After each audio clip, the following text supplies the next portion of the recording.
San Diego, it's time to fire it up. From the beaches to the ballparks, from the Gaslamp to North County, no one knows America's finest city like he does. You can't just punt on a Manny Machado prime year. He's a fourth-generation San Diegan, born and raised in the heart of this community. Passionate, opinionated, and always bringing you the real talk on your teams, your city, and everything in between. Braden totally knows his stuff. He's ready for the next step. That guy is good. Live and local, it's the Braden Surprenant Show. But I think Braden's one of the up-and-coming young stars in the media game in San Diego. Now, here's your host, Braden Surprenant. What's up, San Diego? And a happy Tuesday to everybody out there in America's finest city. He's Frank Marchese. I'm Braden Surprenant. This is the Braden Surprenant Show, live and local each and every day from 10 to 2 on San Diego's number one sports station, 97.3 The Fan. We're back, baby. Back in action after a fun little weekend trip to Stagecoach. Big thank you to KSON for helping me experience that for the first time ever in my life. Had a great time. We'll talk about that later on in the show because we got a lot to talk about when it comes to the weekend for the Padres. And, of course, last night's game. I will say this. I got to go all the way back to Thursday. Because Thursday was the last day that I was on the air. We had the Epic Padres Roundtable presented by Epic Wings. We did our 1 hour show. We talked to Sam Levitt about Love is Blind. I mean, we had a lot of great times had by all on Thursday. As I'm driving up to the desert, I got Jesse and Tony on for as long as I possibly can before we left the signal.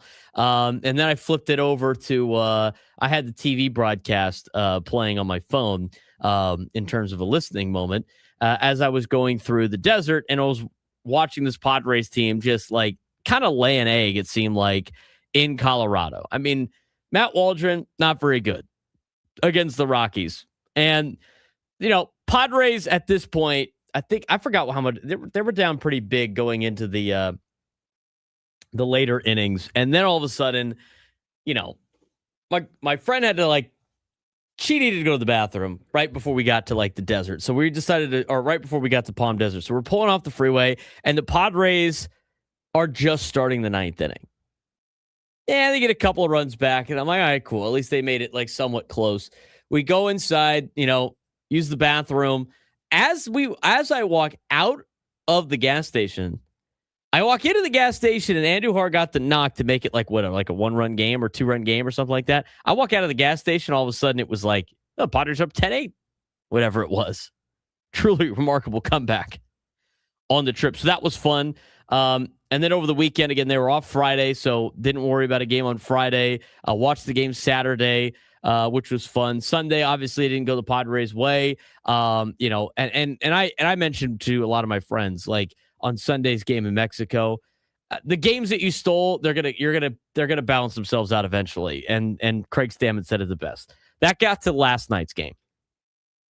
Last night's game was kind of a wild game, and we're going to talk about all the different aspects of last night's game. But, Padres took a 3-0 lead. Cubs rally back. Cubs get a grand slam. Padres have to come back again. Padres get a big lead going in the ninth inning, and then Mason Miller gives up the first runs he has given up all year. And the streak is now gone. Now, what we're going to start to show off with is we're going to talk about that fair foul ball kind of conversation. Because I think a lot of people are, I think they're questioning what. Honestly, after last night, I saw the image. I'm like, there's no way that that's a fair ball.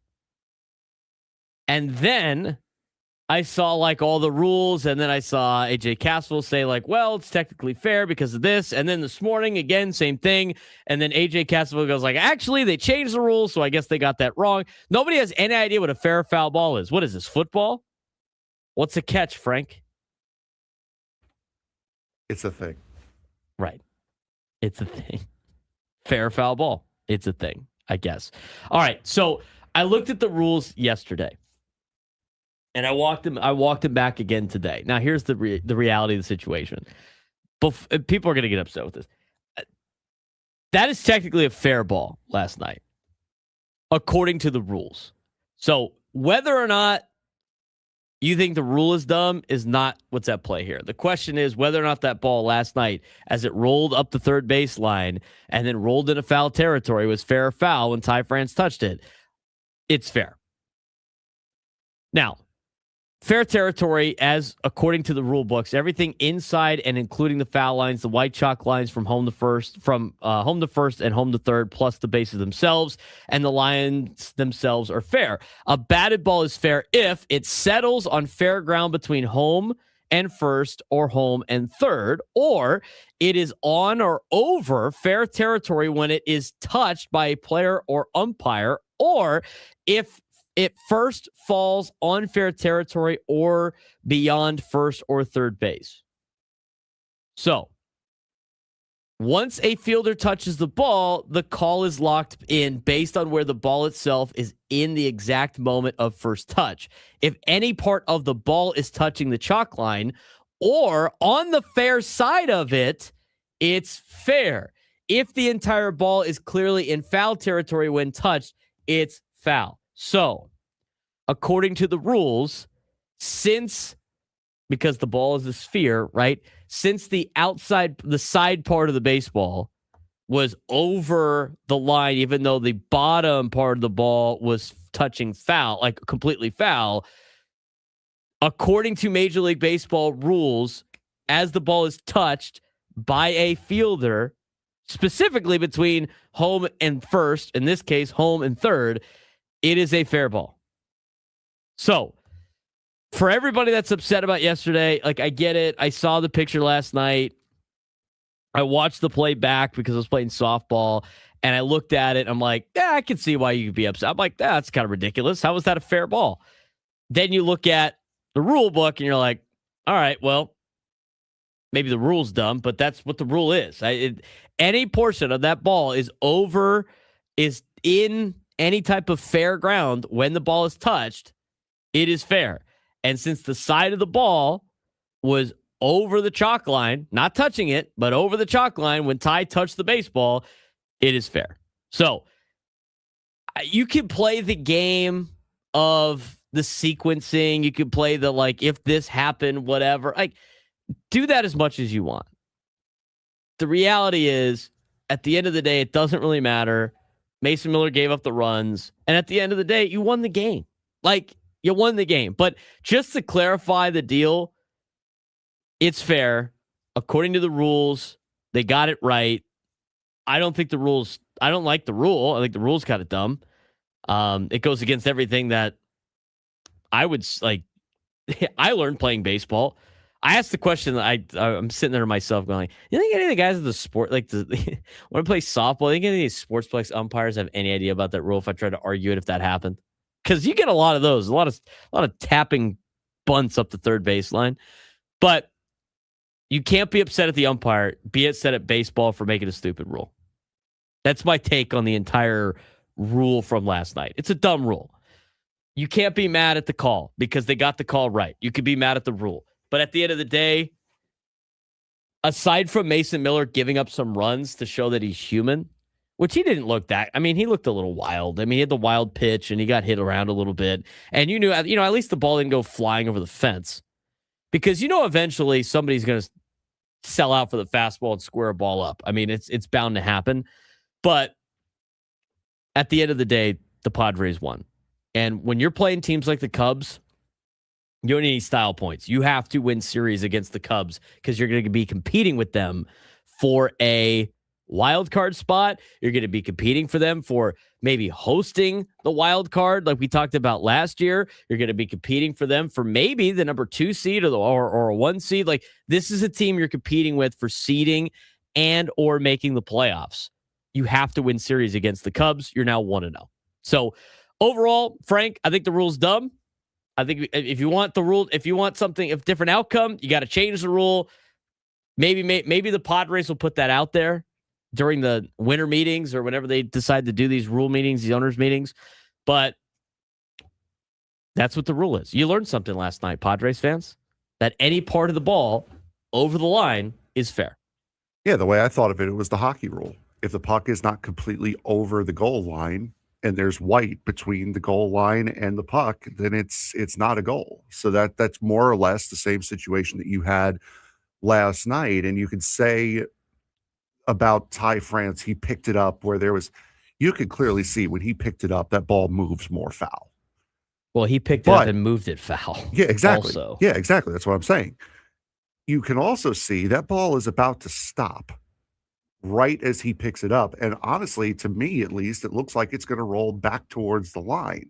If anything, like it hit a rock and just was about to tilt a little bit more towards the line. That was, I mean, I don't blame Ty France for picking the ball up at that point. It looks foul. It appears to be foul.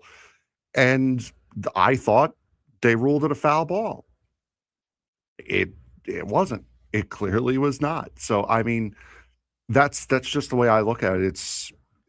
You learn that the foul line in between home and whichever base, third or first, it's the NHL goal line rule. The ball has to be completely over the line. And it wasn't. It clearly was not. Somebody recreated too, like the way that the other thing that people need to understand is like the replay angles that you see don't give it. It's not straight down the line. And the umpire was straight down the line. And if you go back, like somebody on social media, I forget who it was, he recreated that to show like what the umpire's angle is. Yeah. The side of the baseball is over the line. A ball can be over a line without touching the line because it's a sphere. It's not a flat surface. So only the bottom part of the baseball, it's a lot smaller than the width of the baseball without getting into any type of physics or science lessons because I don't really care. And now I know why you can't challenge these plays. Because based on the angles, you will never be able to, you could never tell or interpret that rule. Now, if they made it where the ball's got to be touching in fair territory, then you can make it a reviewable play. But since they have all these different rules when it comes to fair or foul, you can't review those plays. You really can't. So, interesting to say, like Frank mentioned the hockey rule. The same thing is with breaking the plane in football. You just got to break the plane. Any nose of the ball, any portion of the football is over the line at any point in time, then it's a touchdown. So this is what we're talking about. This is the tweet that we saw earlier today. So as you could tell, based on the angle, again, this guy recreated it on his floor at his house. That is technically a fair baseball. That's technically fair. Can you make that full screen or no? No. Well, I can, but it moves the image. Hit the side arrow. Hit the side arrow. Side arrow. Yeah. Oh, yeah, that's that. Yeah, let's just leave it at that. So as you could tell by this demonstration, if you're watching on YouTube, the ball is touching in foul territory, but the side of the ball is over the fair line. Therefore, that ball is fair. That was the umpire. That was the angle the umpire had. So again, semantics. Say what it is, whatever it may be. Yeah, I know the Padres won. I think it's an interesting topic of conversation, though, because you don't see that stuff a lot. Yeah. But overall, I think eventually they got it right. Do I agree with the call? Not particularly. I think the rule needs to be changed, but it's a fair ball. It didn't lead to a Padres loss. If that led to a Padres loss, that would have been a little bit more tough to swallow today, I would say. But we got a lot. We got a lot to break down with the Padre game from last night. And again, I know a lot of people were trying to compare that fair foul to tennis. In tennis, it has to touch in play. In volleyball, it's got to touch in play. In baseball, it doesn't have to touch. It just has to be over the line. So anyway, take that for what it's worth. Other things from last night. Randy Vásquez has come back down to earth a little bit in his last couple of outings. We're going to talk more about Randy Vásquez later on the show. But I thought he battled through. Bullpen picked him up a little bit. It was good to see the bats come alive a little bit too. To get 9 runs on the board. Fantastic for the Pods. And, the Padres still battling there for trying to have the best record in baseball right behind Atlanta and the Dodgers, who walked off the Marlins last night. So that's fun. But overall, Frank, based on like the weekend, because I didn't get to talk about the weekend, the team is the team's been grinding out there. Like the game on Sunday was frustrating, but they stole a win in Colorado to take 2 out of 3. Mm-hmm. I thought if you split in Mexico City, it would be great. They did. It's frustrating because they probably could have swept the weekend in Mexico City. So you're 1-1 against the Diamondbacks, whatever. Those count as, I'm pretty sure those were they were both Arizona home games, are they not? Yes, they were. Right. So now you get extra games at home against the Diamondbacks, and you don't have to go to the house of horrors that is Chase Field. So, and then last night you beat the Cubs. I think overall, Frank, the Padres are playing pretty good baseball right now. I really do. And here's the thing. Like, we'll talk about Fernando a little bit longer. I don't know how many times I have to. I don't. It'd be nice for him to hit home runs, Frank. But it's kind of hard to be upset with a guy that is leading Major League Baseball and hitting the ball incredibly hard. Yeah, that's what you want to see. Yeah, he got a couple of hits last night as well. So the power isn't there, and I'm seeing synopses of why the power isn't there, comparing swings from years past. But as long as he is hitting, which he's looking like he's starting to do, and so is Manny, he's looking like he's starting to hit. Merrill was a little bit more up and down, but Manny was 3 for 4 last night with 2 doubles before he got taken out of that game for what Craig Stammen said after the game was purely precautionary reasons. So I'm encouraged at the trend and at the direction that the star players are going. As much as we talked about it yesterday, the stars not starring, they're starting to turn the corner, it looks like. Yeah, you look at last night, everybody got a hit, but Fermin, he was 0 for 4. I mean, it'd be nice to get Freddie Fermin going a little bit more. I like his at-bats, though. At least he sees a lot of pitches. He only struck out 1 time, puts the ball in play. Jake Cronenworth subbed in defensively, so he didn't have an at-bat in that game, but everybody in the lineup got a hit. Laureano 1 for 4, Fernando 2 for 5, Merrill 1 for 5, Machado 3 for 4, Sheets 1 for 1 with a home run after he came into the game for Manny. Bogarts was 2 for 5, Andujar 1 for 3, Ty France 2 for 3. Castellanos got a knock, which broke up a incredibly terrible streak. But you look at the averages; they're starting to bump up a little bit. You look at the OPSs; they're starting to bump up a lot too. It's good to have your bench players and your role players like Andujar and France hitting close to 300. I mean, Andujar's hitting 313 still, and Ty France hitting 297. I mean, Ty drove in 4 runs yesterday. Mm-hmm. He drove in 4 runs yesterday. So I think the offense is starting to trend in the right direction. When we come back, we're going to talk more about last night's game, more so than the rule of the fair foul ball, which Frank and I say, according to the rule book, they got it right. Padres still won anyway. Randy Vásquez got the win. Now 3-0 in the year. His ERA sub 3, which is great. I mean, if Randy Vásquez keep his ERA under 3, that would be awesome. He had a couple of coming back down to earth outings the last couple of times. Hopefully he bounces back in his next one. We'll talk about the Cubs and Padres game later on in the show. We will also have a couple of guests later on today. A Cubs fan and a Padres fan. And it's going to be a fun little interaction with some local comedians here in town to finish up the show today as well. We'll talk about that also as we continue on the Braden Surprenant Show, Static Summer Sports Station 97 through the Fan.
All right. Again, this is why people have no idea what a fair or foul ball is. We have multiple people tweeting at us, Frank, about how the rules changed. I pulled the rule book out.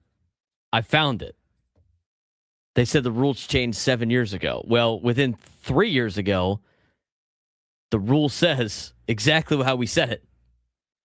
For what AJ Castle tweeted out, now maybe he saw a different version of the rule book. Maybe he's got access to the actual hard copy. But what was mentioned in the comments of what AJ Castle said on the rule that was changed for the context of this situation was that is referred to on a fair fly ball. A fair fly shall be judged according to the relative position of the ball and the foul line according to the foul pole and not as to whether the fielder is on fair or foul territory at the time he touches the ball. When in contact with the ground, a ball must be in contact with fair territory and not merely over fair territory in order to be adjudged to be fair. That is on a fly ball, Frank. That is not for a ball that rolls up the third baseline. And again, when a player makes contact with the ball, that is a different interpretation of the fair and foul. That is for like if a ball was hit down the left field line, right? And it bounces next to the line. If it bounces in foul territory and contact with the ground, it would be foul. But in this particular case, if the ball is rolling up the line and it is touched by a player or an umpire, and any portion of the ball is over the foul line, it is fair. That's what it says in the rules. So for the people that posted the little cutout at the bottom, post the entire rule, because at the top, it specifically says that particular situation. I'm glad we're making that clear. So again, for everybody in like my comments saying like, read this, they changed the rule. They did it for a foul ball that's in the air, not for one that rolls up the third baseline. I looked into all of that. So again, go read the rules, read the whole thing, report back if you would like to. All right. You understand what I'm saying? The difference here? I do. Yeah. Just because you want it to be foul doesn't mean it's foul. Like, stop trying to like bend the rules to make it foul. That's the reality of the situation. It had no impact. It had an impact on maybe Mason Miller giving up a run. But here's the deal. Even if it is foul, Frank, what strike was that? Strike two. Strike two. It doesn't even matter. Even if the guy gets out, it doesn't really. The Padres won, and I guess they gave up a run. I don't think the Padres got jobbed on that play. No, and again, you still won the game, which is the overarching theme of what you were doing there for 3 hours last night, was trying to win the game. I don't understand why you get so... People are so upset about it because they think they're getting ripped off because we're the Padres and all that other stuff. But they got it right yesterday. You won the game. That should supersede everything. It's like, yeah, that was a dumb moment, but you won the game. What did Herm Edwards used to say? You play to win the game. Play to win. And it doesn't help. It doesn't help all these people online seeing all these accounts. Oh, umpire makes awful call. No, if you look at the rule, it was the right call that he made. Well, that was my reaction too when it first happened. Oh, it was mine too. I'm like, that's it was terrible. Mine too. And then but you read the rule book that they have, and that's what it is. But you think any of those accounts would be like, oh, hey, by the way, we're going to amend this and apologize? No, they're going to leave it. They're just going to let people go crazy with it. Correct. That won't be the first time somebody talks about that today. 833-288-0973. 833-288-0973. Scott to Jamie in San Ysidro. Jamie, what's going on? Hey, gentlemen, how we doing? Doing well. I was just calling about that call. So I didn't get to see the call. I'm just listening to you describe it. And you are right. If that ball is touched in fair territory, even if it's in the air, when that ball is in fair territory and it's touched, that is a fair ball. Yeah, this was rolling on the ground up the third baseline, of course. But okay, yeah. And if it's on touching the ground in foul territory, but not touching the actual foul line, and nobody touches it, that's a foul ball. Right. If any portion of that baseball is over the foul line, and the ball is completely touching and foul ground, which is possible because of the sphere of the ball, then it is a fair ball according to the rules. Hey, take it up with the Major League Baseball. They're the ones that make the rules for the sport. Because even if you like that video that we keep showing, that we showed a couple of times, Frank, even like looking at it with no context, if somebody told you, like, if you're like a fair or foul, I would say foul because it's touching in foul territory. But that's what I thought the rule was. It's not. Yeah. Mm-hmm. Oh, I thought the same thing. And then it's like once I didn't even need to look at the rule book. My thought was exactly that. And I tweeted it like a couple minutes after they were done replaying it. I'm like, okay, well, I guess it's like the hockey rule where the whole entire ball has to be over the line. I got over it very quickly and didn't even need the rule book for it. Right. You still won the game. That's all it is. That's all that matters. It's the only thing that matters is you still won the game. What was your takeaway from last night's game? Nice to see grindy, picky at-bats and just being an annoying offense, getting hit after hit after hit, beat power last night. Because you had the Seiya Suzuki home run after the big first inning that doubled your run output in the first inning all season. You get the 3 runs in the first inning. Suzuki, it's the home run, and then it's Moises Ballesteros hitting the grand slam.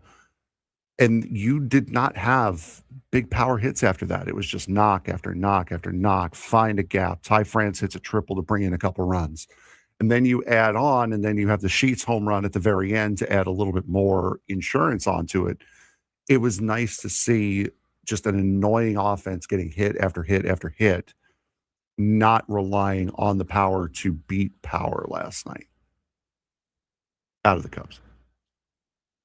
I think the Padres have shown that they can keep answering, which is great.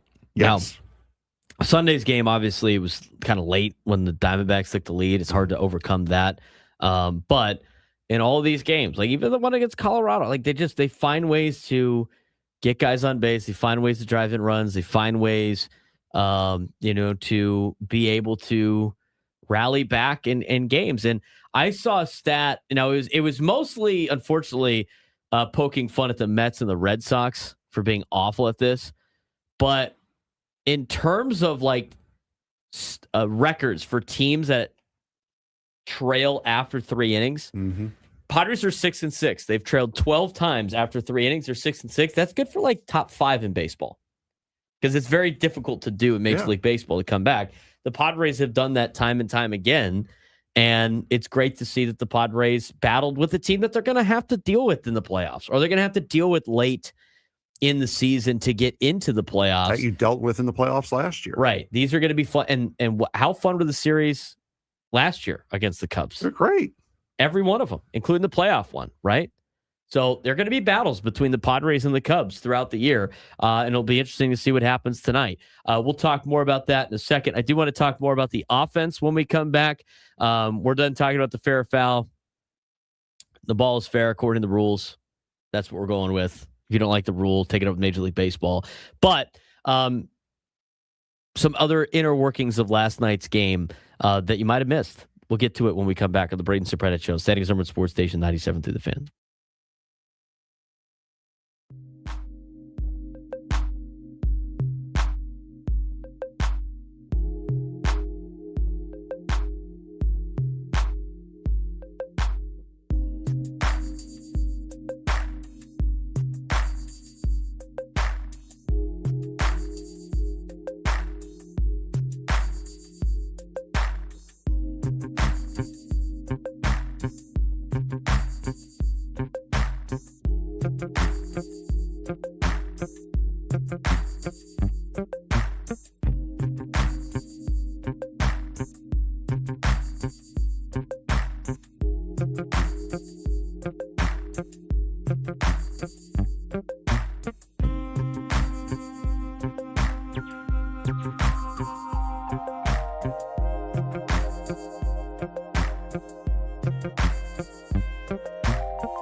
Marshall makes a good point. He called us during the break.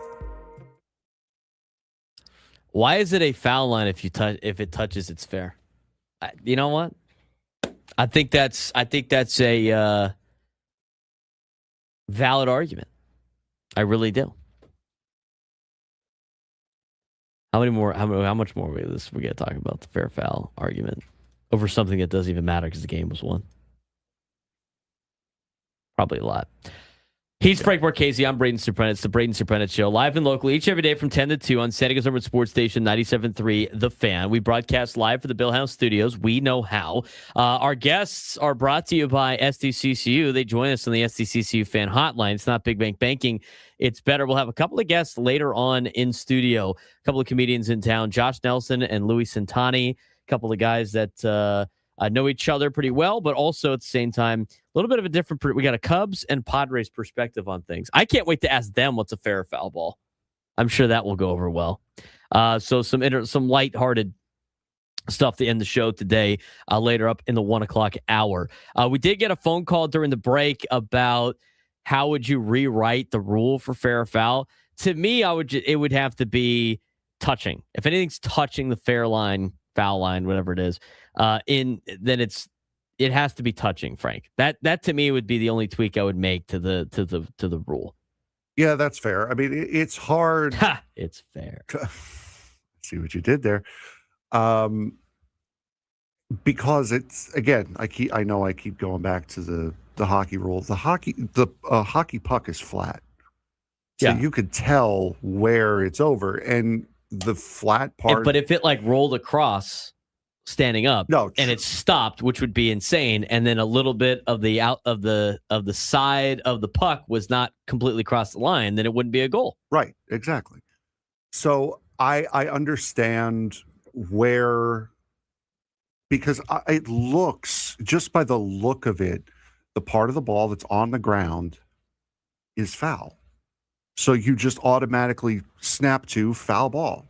There you go. So if I were making a rule, I would make a rule to where it's an easy, like, oh yeah, no duh kind of situation. So if the part of the ball that's on the ground is touching the line, it's fair. If it's not, it's foul. Yeah, and then that way it'd be reviewable. I always thought, like, why isn't this play reviewable? And now I understand why. There's so many different like nuances to it. It's not cut and dry because it's baseball, and everything has to be a opinion, an interpretation. I gotta address that in the chat in a second. Okay. Let's get to Joe in Chula Vista. Joe, what's going on, man? All right, first time caller here, been a long time listener.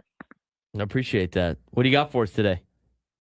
I wanted to talk about the game last night. Why this call will be recorded. They brought in Mason Miller. Why did they bring it? Well, it's funny. We were actually talking about during the break. Were you listening to us? Was he eavesdropping on our conversation? Do you have microphones in here? Apparently so, Joe, for being recorded. Let's talk about the Mason Miller situation for a second. Okay, what's the rule in baseball, Frank? That the unwritten rule you never do because it always blows up in your face. You don't throw the closer if it's not a save situation. You don't use a closer if it's not a save situation. Okay, fair enough.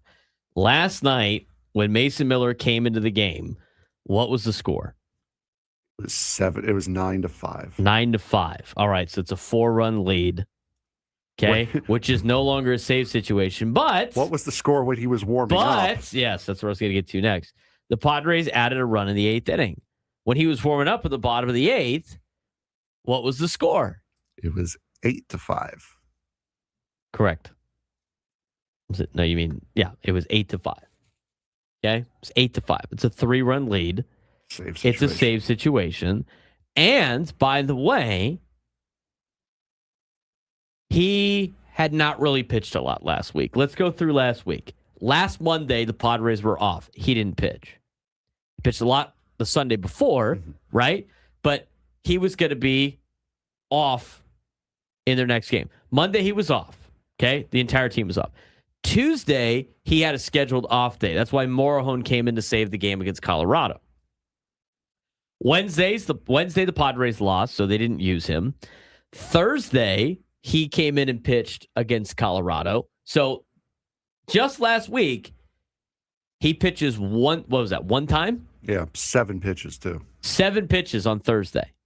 Friday, the entire team was off. Saturday, he pitched 13 pitches. Sunday, he didn't pitch at all. So last week, what did he throw? Like 20 pitches total? Yeah, 20 total. He threw 20 total pitches in a week. So the fact that he was warming up last night in a save situation made sense. Obviously, it's a save situation. And then once the Padres got a 4-run lead, there's not like too much difference between a 4-run lead and a 3-run lead aside from like the stat for a save. But he had already started warming up. He needed the outing anyway. You might as well use him. Like, what are you going to do? Quickly sit him down and then get somebody else warming up? It's not like you're warming up anybody else. I mean, Sheets came up, hit a home run. That was it.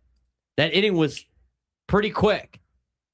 So that's why Mason Miller ended up staying in the game, or that's why they ended up going to him anyway in a non-save situation. Look, I know he gave up 2 runs. I know it's a little bit different. I know, we watched Andres Munoz cough up the game for the Mariners the previous 2 weeks ago, bringing Braden in a non-save situation. But you know what? Aside from maybe people thinking that streak was going to go on forever and you wanted the streak to go on as long as possible, I really don't have a problem with Mason Miller pitching last night. I don't have a problem with him giving up runs. It's going to happen. I'd rather have him, if he's going to give up runs, Frank, I'd rather have it be in a 9-4 situation or a 9-5 situation, whatever it is, than leading by 1 in the 9th inning. And you give up the run and you end up blowing a save. So, and Sheets hit that home run with 2 outs too. So it's not like it was a leadoff home run and they didn't have time. And they could get somebody warmed up very quickly. Yeah, exactly. So Miller was already hot. He was already ready to go. They already did the Reaper shot up the staircase, which was a very cool shot. So yeah, they didn't have time to warm anyone up, and Bogarts he only saw 2 pitches. He grounded out. He flew out on the second pitch he saw. So, yeah, no, there was no time to get anyone else warmed up. Good phone call though. Because I think a lot of people, there's people bitching about that too. People like to bitch. I just people like to bitch. Frank likes to bitch. I like to bitch. It's fun to bitch. Sometimes you just got to bitch, and then people look at you like, "Are you done?" You're like, "Yeah, I'm done. I'm done bitching." I could already tell, and I said it last night too. I texted him, Scravy's going to have a day and a half today. He's getting killed. What happened yesterday? What did you allow him to say yesterday? So, Scravy did a great job yesterday. He does. He always does a great job filling in, but apparently he upset some people. He did say, because we did our segment on Mason Miller setting the team record for scoreless innings at the beginning of the show. Congrats. And he had said, relax, everyone. There's going to be a day where he gives up a run. He didn't specify when that day would be, and apparently that day was yesterday. I said that on Thursday. Oh, exactly. Did we not say that on Thursday? I said that on Thursday. We did. There's going to be a time where somebody sells out on his fastball, and he's going to square it up because guess what Major League players do? They're very good at hitting fastballs, and they time it up. The ball's going to end up on the fence.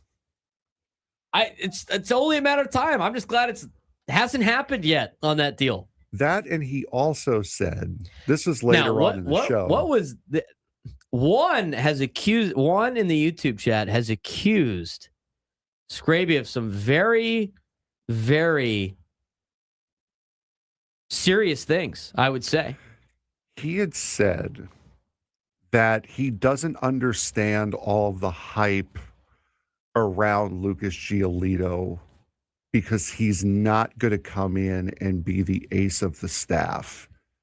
He's more or less there to eat innings, and he's confused as to why people are lauding this as a massive signing. It's a massive signing because you're walking out like, I don't want this to sound disrespectful to Matt Waldron. You're rolling out Matt Waldron right now. You're rolling out like Walker Buehler and Manny Marquez. Oh, You're rolling out guys. No, but I know what you're. I know what he's saying, but that's why people are excited because they believe that Lucas Giolito is going to give them a better chance than the three guys at question right now. They think he's going to give them a better chance than a JP Sears at El Paso or anybody else that's waiting in the ranks. I don't think anybody is really looking at the Lucas Giolito signing as, man, did we just get Max Scherzer in his prime? I don't think anybody's really seeing that. He says that he has seen it on Twitter. Oh, I see a lot of crap on Twitter. No, I agree. I understand that, but he's saying he agrees with you and laid out that point that you laid out. But he's confused by people who are making it seem like it's a lot bigger of a signing than it actually is. It is a big signing. They need pitching depth, and they got a guy that's still pretty solid and he's younger. That's why people are excited. And they know that and it's a way for them to, get somebody out of the back of the rotation. Much in the same way that I am apparently a Nick Pivetta hater. You are a Pivetta hater.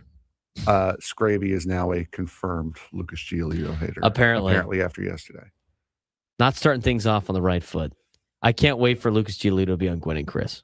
It's going to be great. It's going to be outstanding. Can't wait. Can't wait for that. There's a lot of other offensive notes that we wanted to get to. In the wow, you're getting called out in the chat. I'm not though. I don't know. I Lucas Giolito's it's a solid signing. I don't think anybody's really acting like the Padres just got prime Jake Peavy. Lucas was a huge signing at 9:50 a.m. No, he was a huge signing at like 10:02. 10 a.m. It was exact. Go to look at the timestamp of the tweet. It says 10 a.m. on the dot. Scheduled tweet. Love it. Love it. Foul. All right, let's get. I want to say, how much more time does Nick Castellanos have on this team right now? He snapped an 0-for-19 skid with a go-ahead 2-run single. I like the way Craig Stammen gives his players an opportunity to succeed. They started him last night, gave him an opportunity to get a knock. He got a knock yesterday. It was good. He finished 1 for 4, but I mean, he's hitting 154, the 200 on base, a 212 slug. I know he's only got 55 plate appearances, but this is kind of the role that Nick Castellanos has now, and I know he's trying to adjust to that role. With the way that Ty France has been playing and the way that Miguel Andujar has been playing and Gavin Sheets, I mean, I feel like it's time for Nick to really start settling in and get after it a little bit here. And I know it's difficult. No, it's hard. Like, it's a different role for him. This is a weird experience for him. But at some point, he's going to have to start producing. I was glad that Castellanos got a knock yesterday. I think he could help this team. I think he's gotten some bad luck at the very early part of the season. I just think he's trying to find a way to get into a groove without getting consistent at-bats, because that's the type of player he is right now on this team, is he's not a player that's going to get consistent at-bats. Right, and I think his contract makes him more susceptible to being one of those first guys cut, and right now he's really the last guy on the bench. I mean, I would even go as far to say that Bryce Johnson, because he's used to this role, is a little bit higher up on the bench pecking order than he is right now. So it was nice to see them, one, get Jake Cronenworth out for a day and find a way for him to be in a more familiar spot. He was out in right field. He was there all game until later on after Manny was taken out. But I think the one thing that's really hurting him the most is his contract. And you can eat $750,000. You can't really eat $5 million. Yeah, this is where a situation where being a league minimum player definitely hurts you, because let's talk about, I was talking with one of my friends who he's a Dodger fan, right? And he was saying Roki Sasaki is he's been awful. Mm-hmm. And Dodger fans want to move him to the bullpen, or they want to quit on him. It's even the Dodgers, they give him a ton of money. They have to make that work somehow.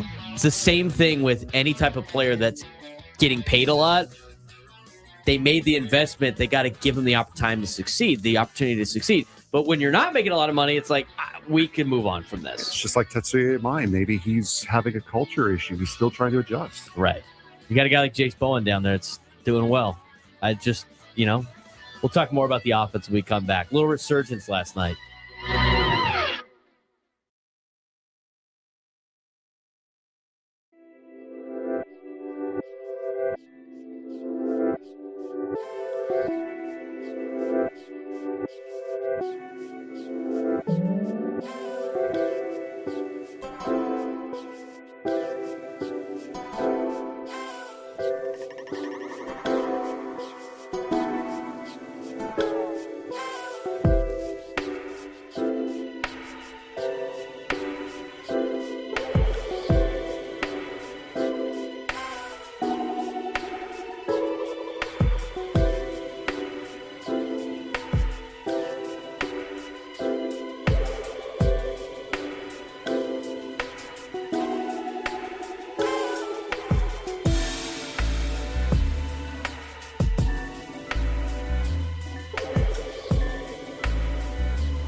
Glad you guys are enjoying 49 Winchester.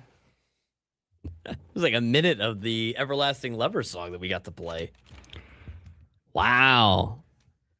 They were not at Stagecoach. I was at Stagecoach this weekend. That was my first time ever at a festival. It's pretty mellow. The Stagecoach festivals, that is in my territory, okay? I can handle that.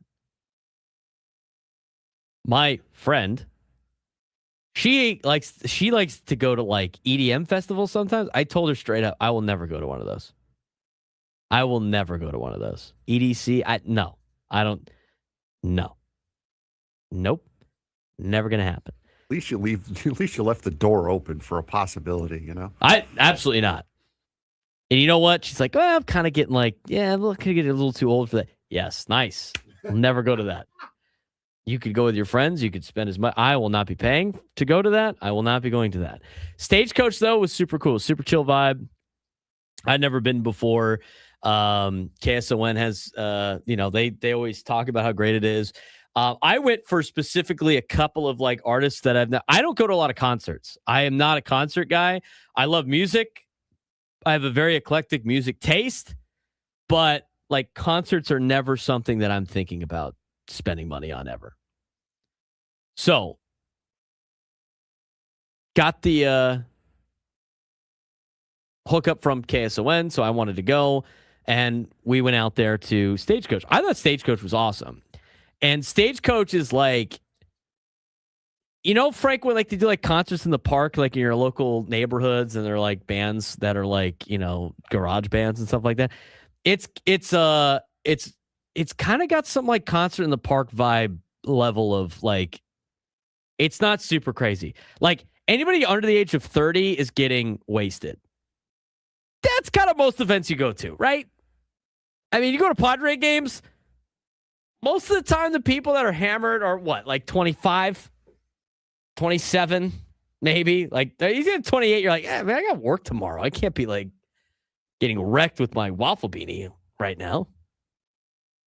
So it's more a little bit laid back vibe. I went for two artists. I got to see one of them. The other one got canceled. Did anybody see that the Wind at Stagecoach? Did you see my Instagram story? No, I saw Sam post something about it right at the start of the show. The Winds was ridiculous. The wind was crazy. So day one was fun walking around. I have cowboy boots from my time in Texas. I haven't worn them in a long time. So, walking 8 miles in cowboy boots for 3 straight days, man, does that put a terror on your feet. But overall, it's a pretty cool experience. The problem is, like, Coachella's like the first 2 weeks. They showed a picture of like the first day of Coachella, and they showed a side-by-side with the first day of Stagecoach. All of that grass is gone, and it's all dirt and dead grass. A little bit different, but the winds were bad. I was there to see Treaty Oak Revival. That's who I wanted to see. And they were awesome because they played all their hits. They rocked out. They had a great time. That was my favorite. I wanted to see Riley Green, but so here's the deal with this is when chaos ensued at Stagecoach. So it was windy all day Saturday. Like, I mean, all day Saturday, I was getting hit. Like, I had sunglasses and like the bandana. Like, my buddies that didn't go were making fun of, what's with the bandana? I'm like, I'm not pretending to be a cowboy here. I can't breathe unless I have this over my face because of all the dust and stuff. Yeah, this is not a this LARPing is functional. contest here. And if now I know, I want to show up with a World War I gas mask. You see in cartoons, got a little hose, like look like an elephant. Windsocks are getting blown off of their poles at Stagecoach. But the wind was nasty all day. We stumbled across they had a speakeasy there. It was kind of cool. Stumbled across the speakeasy. We're hanging out there with some of our friends, Sushi Sam, some others. And then we decided that we wanted to go get to the main stage for Riley Green early because I really wanted to see Riley Green. Saturday was great. Checked off boxes, Treaty Oak Revival, check. I wanted to see Riley Green. So we went out, had to go to the bathroom, get another beer. I was wearing, and the sun was almost down. I still had my sunglasses on because I was getting hit in the face with grass and dirt. and I had the bandana. I'm trying to I'm buying a beer from like a vendor. So I get the Michelob Ultra, and the wind is howling at this point. We find an open spot to sit because, again, it's a chill vibe over there at Stagecoach. There's places for people to get rowdy. There's places for me, for people like me that don't want to get super rowdy. And so I post up, literally, as I crack the beer. All the screens at Stagecoach go red and go emergency. The event has been canceled. Please go to the nearest emergency exit. And I'm like, you've got to be kidding me. There's no way this is real. So it said canceled first. And I'm like, oh, sick. This is great. So Braden ruined the show by opening a beer. By opening up a Michelob Ultra. Lovely. Yeah, that's what it was. I think that's what that's what the penalty was, apparently. So that flashes up. It disappears within 8 seconds.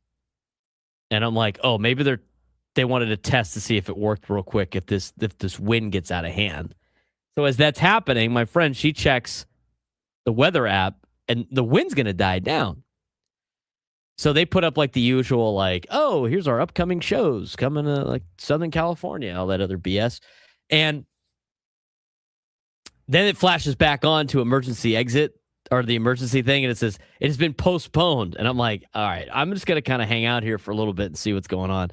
And then they started making the announcements of yeah, you need to leave. It's time to go. And people start freaking out, of course.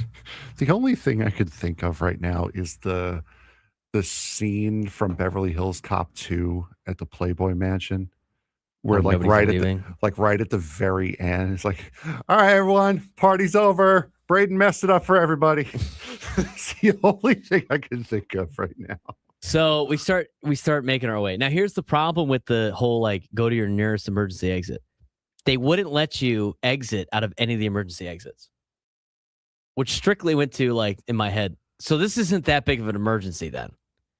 If I can't go to, literally all the emergency exits, Frank, you try to go out, can't go out this way. It literally told me to do that. What's the point of the emergency exit if you can't leave during what you are calling an emergency and the festival being postponed? So they funnel everybody out to the main exit, which was on the other side of the area. Luckily for me, I was like, I'm not throwing this beer. I'm going to finish the beer before we get out.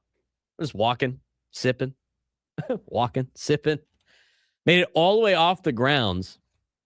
That's when you run into the chaos of they have these Uber scammers out there. That's nuts. Where they have all these people offering rides for cash and stuff like that. And it was chaos. And that was a different conversation in its own right. But by the time we got picked up by the Uber, whatever we had, there's just so much extra stuff that I didn't want to waste my time talking about because it was crazy.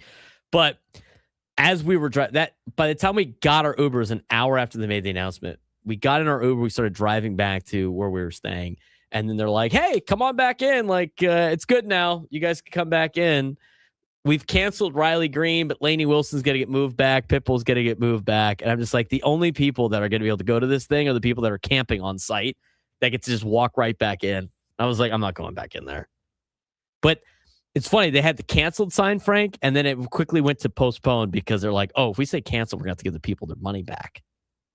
Let's say postponed and then they made Riley Green do one song after Lainey Wilson. So everybody performs so nobody can have any complaints about refunds.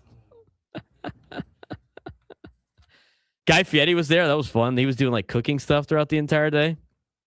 That was pretty cool. But overall, the food was solid. The prices weren't crazy. They're stadium prices. It was okay. But I got to see Ella Langley. I got to see Treaty Oak Revival. Little Big Town, Dan and Shay. We saw Hootie and the Blowfish were awesome. It wasn't just Darius Rucker. He actually was there with his band, Hootie. It was actually Hootie and the Blowfish. And the cool thing about how were the Blowfish? Because I know Hootie's fine, but the Blowfish is a little questionable. How was the Blowfish? They played a bunch of covers too. It was awesome. It was fun. They just had a great time. They were great. Reels, yeah. Yeah, he was funny, or he was fun. I really liked the that act. I thought Cody Johnson was a big disappointment to me. And here's my thing. Like, I know Cody Johnson's got a lot of slower songs. He's got a lot of upbeat songs too. He played only his like mellow stuff, and people were leaving because it was putting him to sleep. And he was like one of the headliners. Pitbull was great. Post Malone was great on Sunday, but it was a fun time. I'd go again. Hopefully the wind's not as bad. Most of the people leaving were like, yeah, this never happened to us at Stagecoach. My friend has been prepared since with her festivals. She had everything. She had like the bag packed with a bunch of stuff. Just stuff I didn't think I needed. Stuff I didn't even really think I needed. But everything was well prepared. Fun time. We camped we rented a fifth wheeler at an RV camp. They already had it there. That was fun. I still smell like RV. You know that RV smell, Frank? Oh God. She was like, "What does that smell?" I'm like, that's RV smell. That's what an RV smells like. But overall, it was a good time. I haven't gone camping in so long, and it was kind of like pseudo camping, but it was fun. It's a good time out in the desert. Got to followed the Padres a little bit throughout the entire weekend, but I had a great time.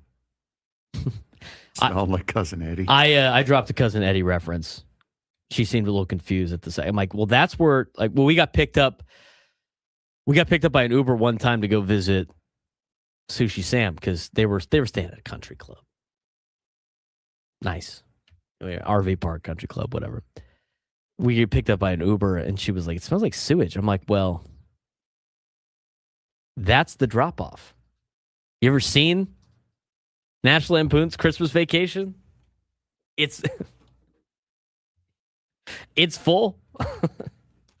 That's where it gets dumped off. 833-288-0973. 833-288-0973. Dexter in Spring Valley wants to chime in. Dexter, what's going on, man? Well, boy, howdy, y'all. It sounds like you had a good time over there. Yeah, we did. We had a great time. My feet are sore from wearing boots for 3 days. It's appropriate that the area was all like tore up and dirty and everything because it was Stagecoach, dude. So it's like you're back in the 1800s. Yeah, it felt like that for sure. When, all y'all needed was a horse and like a gun belt. You'd be good to go. There were some people that had holsters, Dexter, for their beers. They had beer holsters. Hilarious. Oh, you know what that meant, right? They're going to try to do a quick draw. Oh man. But I know foul. We're giving them the foul later. But really quick, that whole thing with you guys really did a great detailing everything and hitting all the nooks and crannies about the foul ball call last night and the rules and everything. I will bet you cash money if that had anything to do with the Doyers and Ohtani, you best believe the league office would be like, "Oh my God, we got to change this rule. We got to fix it." But because it didn't happen to them, they're just kind of like going, "Well, it is what it is. It's right there, clearly stated." So, like I said, if it would have been the Doyers, they would have changed that rule or they would have done something about it. I think so a little bit too, Dexter. I appreciate that. Everybody in the chat's giving you a foul for the dad jokes. Give it to him. He draws the foul. Hootie the Blowfish brought out Flava Flav too, by the way. That was hilarious. Here's Flava Flav. I'm like, excuse me? Flava Flav? I heard what you said. I'm just having a hard time comprehending what you said. You know who else was good? Was Big X the Plug was good. He was having a great time. He was funny. He was great.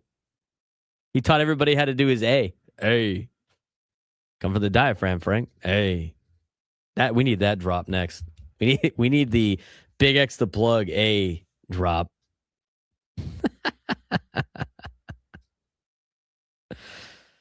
All right, let's talk about the offense for a little bit before we move on to the next thing. Yeah, Stagecoach and Flava Flav not on the bingo card today. Anybody got that? You're in a prime position. There was a lot of Ella fellas too, by the way. I didn't realize that was a thing, Frank. Do you know there's something called an Ella fella? No. Do you know who Ella is? Ella Langley? No. She sings that song. She's from Texas. Oh, I can tell that really. You know that song? I may have heard it on accident. There's a bunch of dudes that love Ella Langley. And why wouldn't you? She's beautiful. She's a great singer, great country singer. And I saw more. I saw so many dudes wearing Ella Fella shirts. It was in all walks of life, Good for all him. Ella Fellas. There was one guy who was drunkenly eating loaded tots. Sounds about right. And he's like, he's vibing, man, at Ella Langley. He's having a good time. He turns back to us in the group that we have. That's where the problem starts. And he's like, Ella fella. He's like giving everybody half fives. And he's like, cheers, Ella fella. And he cheers Sam. Sam had just bought. Sam's allergic to beer, so he's got to have seltzer. He just bought a Bud Light seltzer. The drunk guy cheers him, knocks the seltzer out of his hand, hits the ground, exploded all over the place. And Sam's just sitting there just like, you could tell he wanted to rage, but the guy was just like happy drunk. He couldn't rage. He draws the foul. That's a tech. That's a flagrant 2 on exploding some stranger's freshly opened Bud Light seltzer, asking if he's an Ella fella. Absolute foul. Technical 3-game suspension. As a technical, though, there are a lot less entertaining technicals that you could get, though. That's also true. All right, when we come back, we're going to talk about specifically what we have seen out of a couple of Padres on the offensive side. We're going to talk about Gavin Sheets. We're going to look back again at Nick Castellanos and what his playing days are like right now for the Padres, what Fernando has done. Manny, 3 for 4 yesterday. Inside look at the offense when we come back. Braden Surprenant Show, San Diego's number Sports Station 97.3 The Fan.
11:23 on a Tuesday. Broadcasting live from the Bill House Studios. We know how. He's Frank Marchese.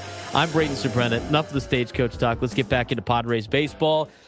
Key offensive notes from last night. Padres scored 9 runs on 14 hits. Everybody in the order got a knock last night, except for Freddie Fermin, but Freddie's doing a good job back there in terms of catching.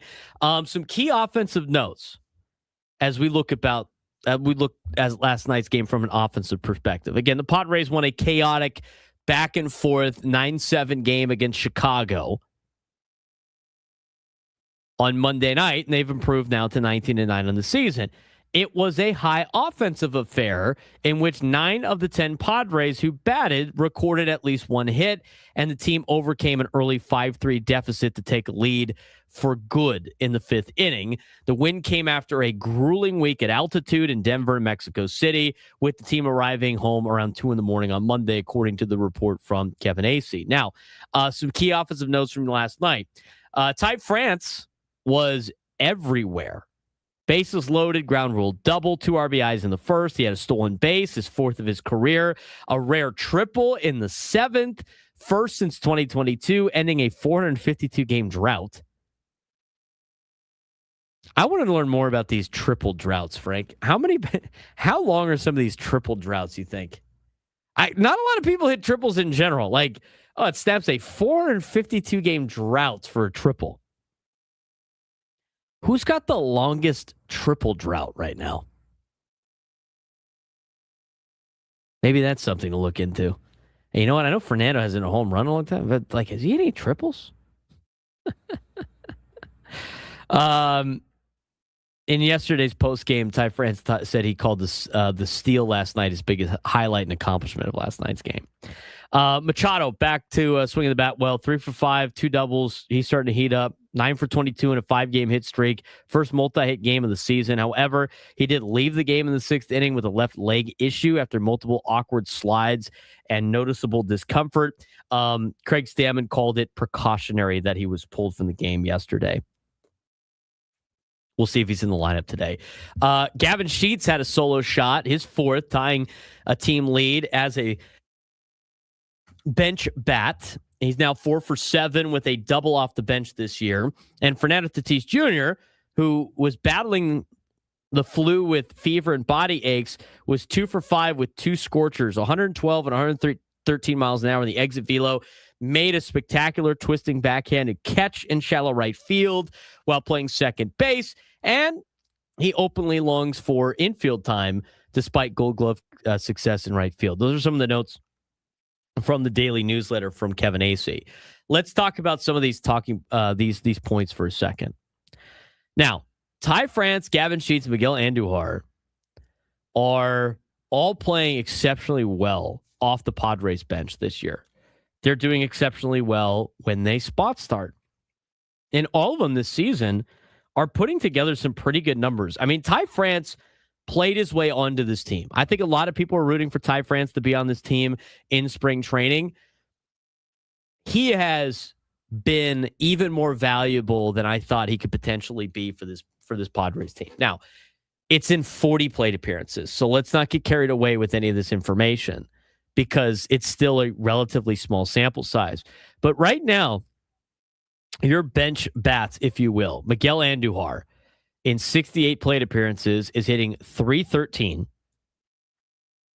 with a .353 on base, a .438 slug. He's got a .790 OPS.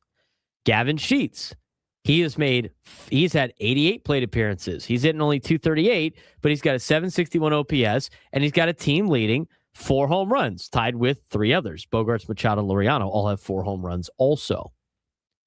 You look at a guy like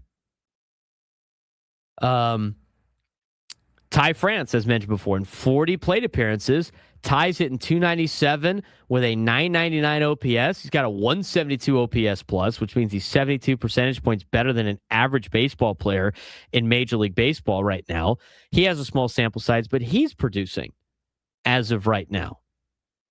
Bryce Johnson's done fairly well in his limited plate appearances. He's hitting .250. He's had a couple of doubles. Got a .669 OPS. I mean, he's mostly on the team, I think, for defense and versatility. in the outfield and maybe even a pinch run. But the way a lot of these guys are playing poses some questions for two particular players. We're going to talk about one of them later on in the noon hour. But, Nick Castellanos has had 55 plate appearances. He's 8 for 52.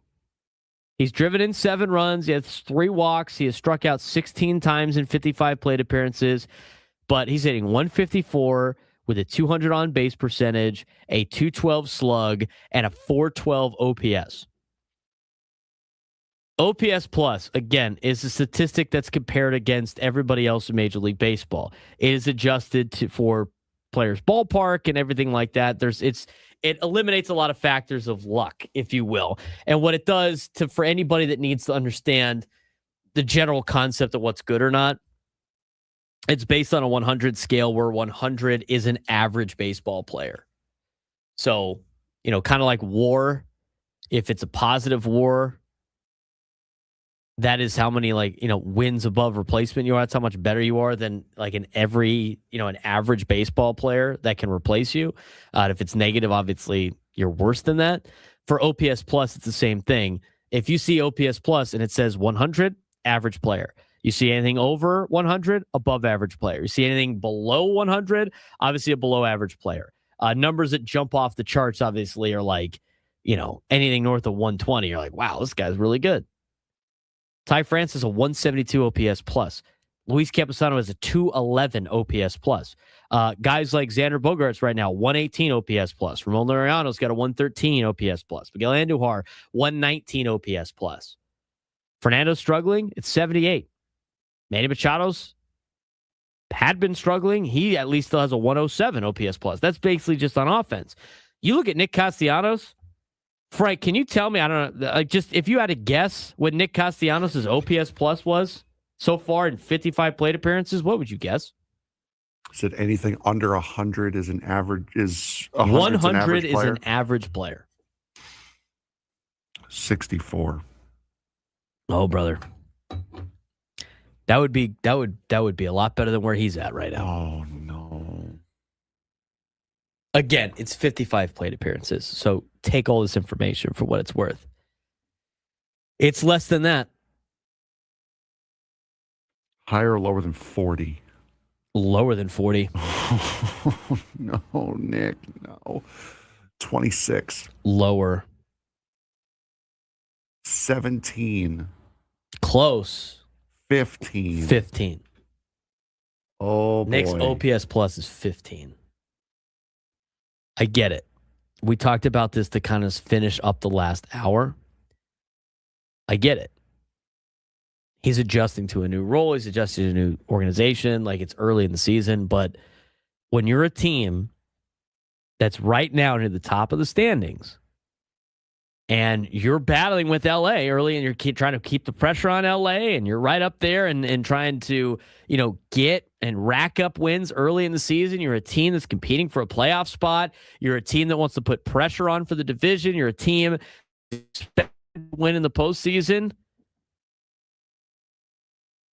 You need a lot more production out of Nick Castellanos than 154 with a 212 slug and a 412 OPS. A 412 OPS. I mean, that is the lowest on the team by far. There's only one player, or should I say, everybody has a higher OPS than Castellanos. There's only one other player, Frank, that has an OPS lower than 500. An OPS, for anybody that doesn't know, which I don't know why you wouldn't know at this point, on base plus slugging percentage is your OPS. A lot of people put that on the video board now to show the damage that people do and how it's better than singles, all that other stuff. There's only one other player on the Padres that has an OPS lower than 500. You want to tell me who that is? Bryce Johnson? No, he's got a 669 OPS. Oh, gosh. Got a couple of doubles. I mean, he's only had 18 plate appearances, so that's going to be high. That's why I thought Fermin, maybe? No. Really? Fermin's got a 527 OPS. There's only one other player that's got an OPS lower than 500 besides Nick Castellanos, who sits at 412. It's not Jake, is it? It's Jake Cronenworth. His OPS is 497. Look, people like argue to have Jake Cronenworth bat leadoff because he could like work walks and stuff. He's got 13 walks. Yeah, he's not his even on base percentage is 283. Yeah, it's the same as Jackson Merrill's going into last night. Correct. Jackson Merrill, he's got 280 on base percentage. He's got a 352 slug. He's OPS 632. That's way less. But when you look at some of these numbers, these are numbers that need to change if you want to play on a more consistent basis. And look, I like the way that Craig Stammen's involving everybody, but at this point in time, you have to get, and I understand it's like sometimes guys are doing better in certain roles that they have, like Andujar, like Ty France, like Luis Camposano, right? Like these guys are Gavin Sheets. These are guys that are benefiting from the limited playing time, I think, to an extent. But it comes to a point, Frank, where you're going to have to start making decisions and you have to start giving these guys more opportunities. And I think we're at that point. Now, we're going to talk about that a little bit more further in a second. But you have Andujar, you have Sheets, you have France, you have Castellanos. You have to put together a lineup where some of these guys are getting a lot more reps than others. And you also have the Jake Cronenworth factor. We'll discuss that when we come back on the Braden Surprenant Show. San Diego's number one sports station, 97 through the Fan.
11:40 on a wonderful Tuesday here in America's finest city. Padres coming off of a win last night. The big win to start the series against the Cubs. Got to be able to take 2 out of 3 against the Cubs at home. That needs to be the goal. We're going to talk more MLB overall in the noon hour. We're going to dive more into Jake Cronenworth and his swing and if he have improved or not improved in terms of his inner workings of his swing, which will be different than the results. We're a lot on the process here, and we look at analytics to see if he's putting in the work, or at least showing the display of applying what he might be working on, despite maybe not getting the results. He's not getting the results right now.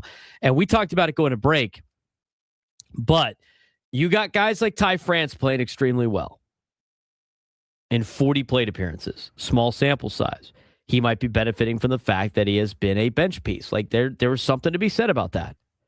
It's early. It's probably too early to tell, but he's been playing really well. Luis Camposano, in 43 plate appearances, has been performing very well at the plate. He's been doing well defensively, too. Miguel Andujar, in 68 plate appearances, his stats are great. Gavin Sheets, who has split some time, in 88 plate appearances. Now, he's played more than everybody else that we've mentioned. He had another home run last night. He's got 4 home runs, tied for a team high, despite hitting 238 on the season. But another guy that has been using the bench role, another guy that's been splitting time. All of those players are doing a tremendous job of helping this team, and all of them are starting to knock on the door of getting more playing time. I think this is a very sticky situation a lot of times because some situations show that a lot of these players that have success coming off the bench have it coming off the bench because they're coming off the bench, not because they're good enough to be an everyday starter. So I think that's a risk you have to take when you want to give these guys more playing time. Now, that being said, the way that Jake Cronenworth is playing and the way that Nick Castellanos is playing, you have to start asking questions. And we're a show that asks questions. But I know we didn't start last night because it was a lefty, and you're going to see a lot more of Fernando playing second base. But are we at the position now where you need to play Ty France more or Miguel Andujar or anybody that the Padres might have on the bench more so than Jake Cronenworth? And on top of that, you get to the conversation about Nick Castellanos. We kind of briefly talked about it in the last segment. We talked about it in the first hour. Nick Castellanos has to play better, but at what point in time are you done with the Nick Castellanos experiment? To bring up Sung-Moon Song, who got pulled up over the weekend to pinch run as part of the 27th man for the international game that they played in Mexico City. So you're paying Sung-Moon Song a decent amount of money. At what point are you bringing him up to replace Nick Castellanos? And at what point are you having the conversation of, we need more Ty France, Miguel Andujar in the lineup than Jake Cronenworth? And I think you could start asking the question of, like, how much more now playing time are you going to give Luis Camposano? It's been almost even, maybe favoring Freddie Fermin a little bit. When does it start favoring Luis Camposano? A guy that you draft, this is a guy you drafted, right? This is a guy that was top of your farm for a long time because you believed that you could be a pretty good catcher. I mean, Freddie Fermin has been a guy that's been like a really good backup catcher. Maybe Freddie Fermin is just a backup catcher. It's early in the season. I don't think we're at this time yet, but I think these conversations are starting to show up. I really do. How long do you give Nick Castellanos? How long do you give Jake Cronenworth? And here's the other question with Jake Cronenworth. Like, he's under contract for a decent amount of time. How do you get him right? Well, he's got to play. He's got to be able to play to be able to work on that. You're not going to send him down to the minor league. You can't send him down to the minor leagues. How is Jake Cronenworth going to figure it out if he's not playing. And by the way, for anybody that wants to move Ty France to second base, haven't they announced that they don't want him playing second base at all? Frank, didn't they say that? That's why Fernando's playing second. I'm not sure, honestly. I'm pretty sure they said they don't view him as a second baseman at all. So maybe he plays a little bit more at first, but then where do you put Gavin Sheets, right? I mean, I guess you could put Gavin Sheets in the outfield. You're going to put him in right field instead of Fernando? At least that you would get one of those guys in, and then maybe you have Andujar DH. But Andujar in the outfield, have Gavin Sheets DH. I just feel like we're getting to a point now where a lot of fans are going to want Ty France to play a little bit more. I think you should wait. You got to wait a little bit longer because you got to let this guy play more games. But Frank, I think we're at the point now where you got to start asking the question of, is it time to start utilizing these bench pieces more and more in starts? Yeah, I think it is. It's certainly. I think the question arising is time. I don't know if it's the doing yet. Right.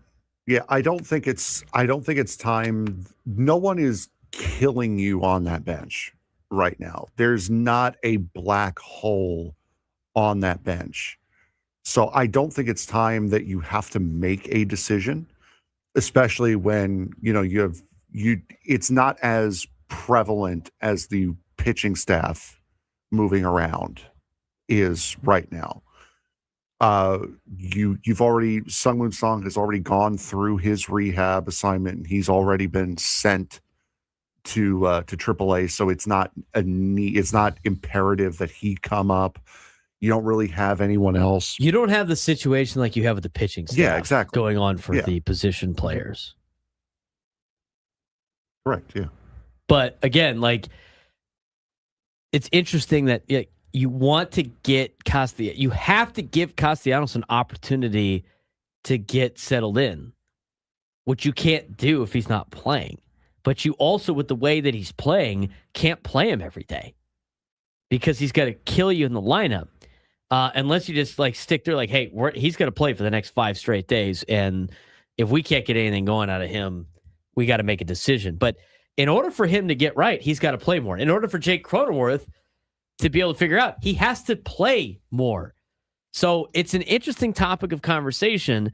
I think you have options right now with the bench potentially being starters, but I don't think it's the time to make those decisions yet. As bad as Jake Cronenworth has played, you've invested a lot of money in him to be on this team and be part of this organization. And unless they write a check for him to go away, I don't think there's really needs to be a pushing the issue to have Ty France start more games. Because then if Ty France plays, and they've already said that they don't see him as a second baseman, then you have to have Fernando play second. And if Ty France is playing, that means he has to play first because he ain't going to play third unless you give Manny the day off. Or I guess he could DH, but then that kind of, throws off the DH game. So you have Ty France play first, where he's a Gold Glove first baseman from a year ago. You could have Gavin Sheets play in the outfield, and you can have Miguel Andujar DH. It's not your best defensive lineup, might be your best offensive lineup right now, but there might be something to be said about them making the most of their opportunities off the bench and being bench type players. That's been the case for a lot of players in the past. We'll talk about the catching situation later on. I think that's interesting too. Because they're kind of, I would say they're basically splitting starts, maybe favoring Freddie Fermin. But are we getting to a point where Luis Camposano starts getting more starts than Freddie Fermin? I think so, honestly. I think it's already gotten there. I think Freddie Fermin is I like Freddie Fermin. I think he battles at the plate. I think he puts together good at-bats. He's not getting the results at the plate. I think he does a good job catching. But it's not like Luis Camposano is not doing a good job catching. And that's kind of been the big problem for him in the past. He's hitting and he's doing a good job catching. And as long as the pitchers are comfortable throwing to him, I think you got to see him in the lineup a little bit more right now. And I'm not saying you got to change anything different because the team's been playing well. But there are some little moves in there to maybe enhance or maybe make you guys even better that you can go to. It's time for us to go to today's sports thread. You know that group chat? The one that's always blowing up with the biggest sports takes, debates, and breaking news? You got barbecue back there, and you didn't invite me? Yeah, we've got that too. Welcome to the Sports Thread, where we break down the top 5 stories in sports, just like you would with your crew. Oh, no! Disaster! What a bad idea! No filters, no silence, just real talk. All right, Frank, what we got going on in the sports world today, or maybe over the weekend that I missed? Yeah, we'll start off with the story Number 1 that we talked about yesterday. We'll get your take on it. Texas Tech quarterback Brendan Sorsby, one of the most high-profile transfers in the sport, has entered a residential treatment program for gambling addiction after he was discovered he had placed thousands of online bets, including wagers on Indiana Hoosiers football, while he was still on their roster. The NCAA is now investigating, and under its strict gambling rules, betting on your own school can result in permanent loss of eligibility, putting Sorsby's future and Texas Tech's 2026 outlook in serious doubt. While there is no indication of game manipulation or legal trouble, the situation is being treated primarily as a mental health issue, with the program and coaching staff publicly backing the decision to seek help. With strict NCAA gambling rules on one side and players' well-being on the other, should there be more flexibility in how these cases are handled, or does this need to be a zero-tolerance policy to protect against the integrity of the game? I mean, to me, this situation is wild because, like, what is this punishment? He's got to go to like rehab or something like that. Is that what they said? And we were talking about it with Scraby. It was kind of a toss-up between us as to wondering whether or not he's going to genuinely get help for a gambling addiction or if he's going to check a box. Well, I find it interesting, like, when this happens to anybody else in like college athletics, they get like they can't work in college athletics anymore. But since the guy's a good quarterback, we're just gonna like, oh, he's just gonna go to rehab. I mean, like, to me, everything's the same. We're either about gambling or we're not about gambling. We either punish this or we don't. The one that has the direct impact on games is the guy actually playing the game. He wasn't playing. It was during his red shirt season. It doesn't matter. He's an athlete. No, I understand that, but I'm saying, like it said, there's no evidence that he directly impacted games. I understand that. He's a player, though. Right. No, I agree. My argument is they fire sports and information directors and the ticket ops guy for gambling on professional sports.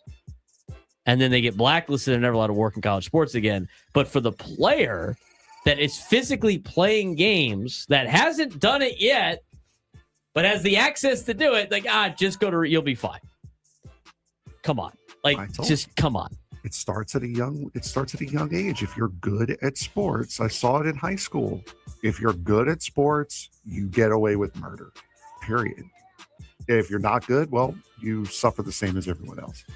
It's ridiculous. But the reality is, it's like the NCAA either be strict on this for everybody or don't be strict at all. Let them gamble on all the other sports. As long as they're not gambling on college sports, then sure. But like, don't give me the whole rundown about how, we care about the integrity of the game when you clearly don't.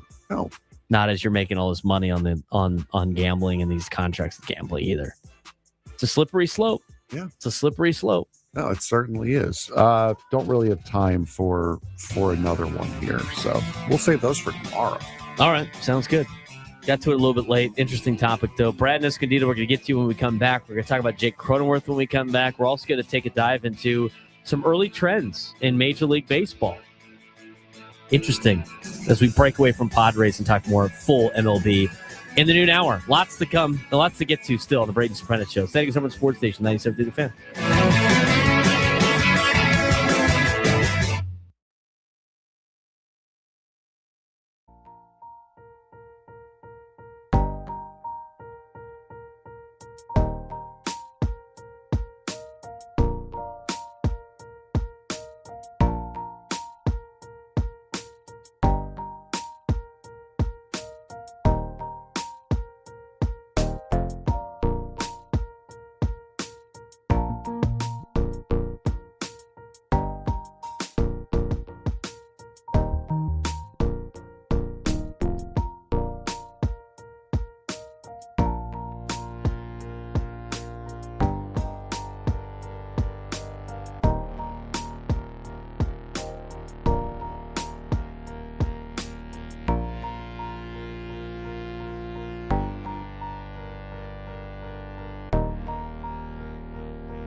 No one knows America's finest city like he does. You can't just punt on a Manny Machado prime year.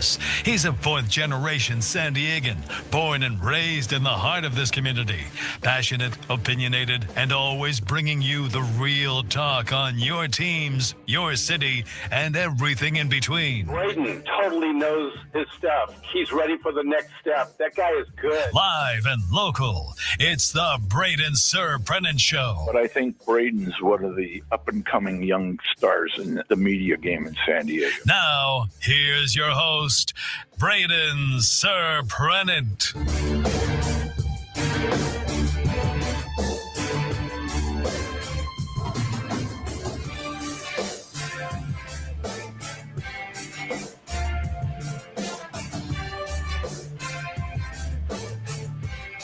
New lunchtime hour of the fans, brought to you by the Craft Taco, both flavors, 2 locations, Sorrento Valley and inside Balboa Park's Natural History Museum. He's Frank Marchese. I'm Braden Surprenant.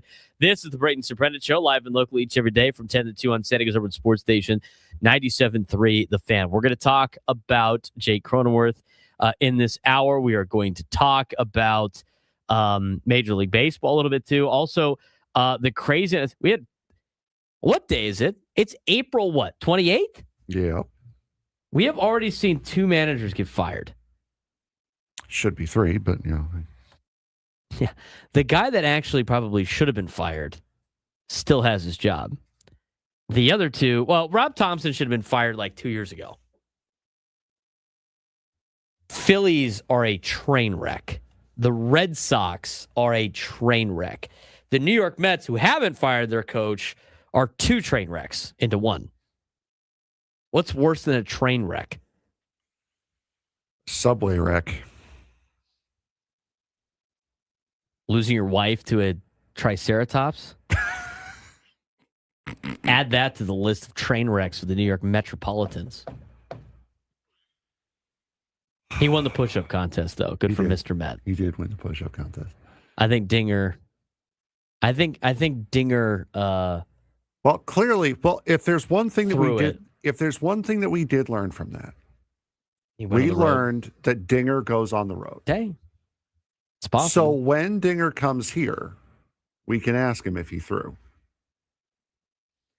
We can ask him that. All right. Okay. We're going to talk about the dumpster fires that are the Phillies, the Red Sox, and we'll let Frank talk about his Mets. Have the Mets improved at all? Just got swept by the Rockies. They got swept? Yes. I thought they won one of those games. They didn't win any of those games? No. Oh, my God. They took 2 out of 3 from Minnesota and then went back to doing Met things. Oh, boy. The fact that Carlos Mendoza still has a job boggles my mind. As Mike Francesa said on his podcast last night, he said, he said to the owner, man up, do what needs to be done, number 1. And number 2, he said, if the Mets do not change very soon, Yankee Stadium is going to be filled in August. Meanwhile, Citi Field will be used for archery practice.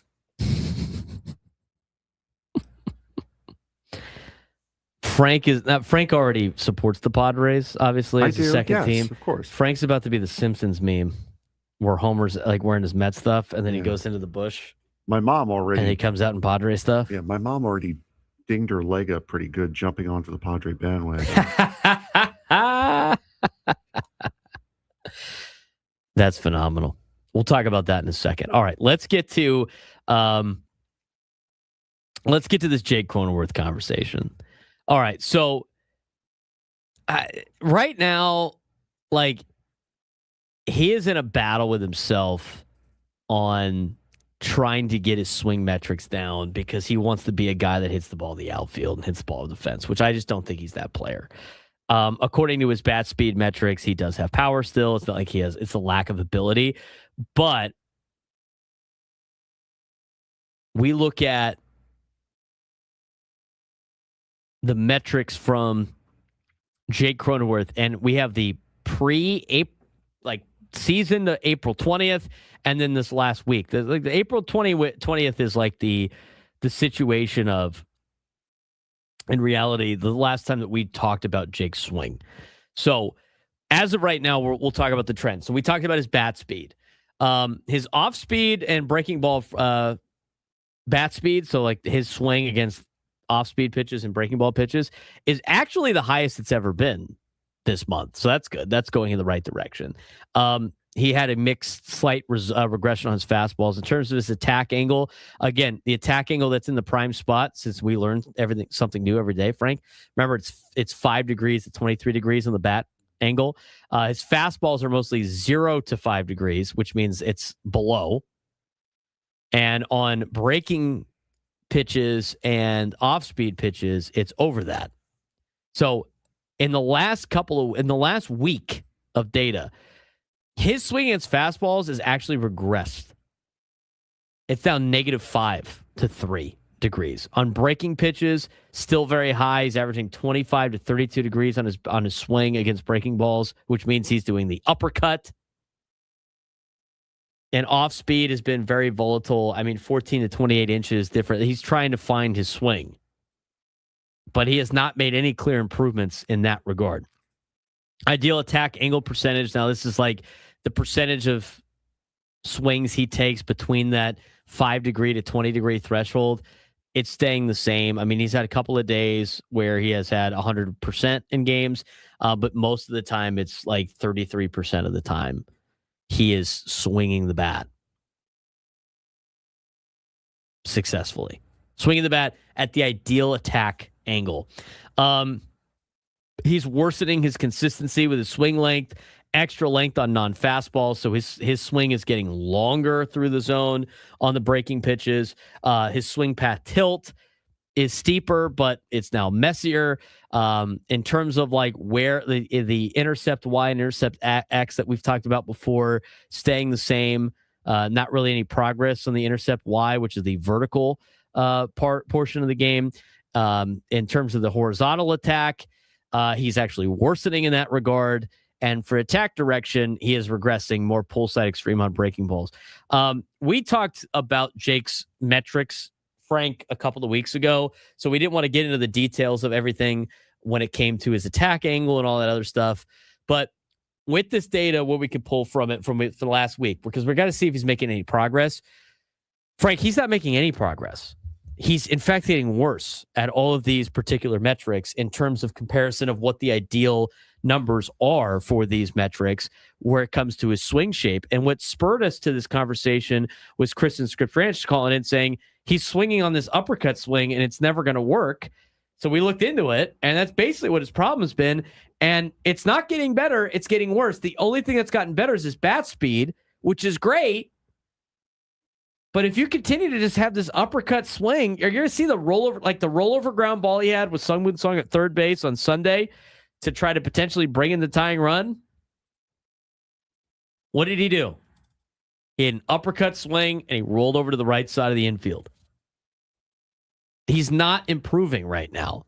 And last week shows the continued high volatility with no stabilization, still swinging harder and longer on breaking balls and off speed, but fastball metrics have stalled or slightly regressed. Lower bat speed, flatter attack angle, lower swing length, worse contact point. The swing remains in transition mode. The data does tell us, Frank, that he is adjusting. He's trying to change things, but sometimes you're trying to change too much.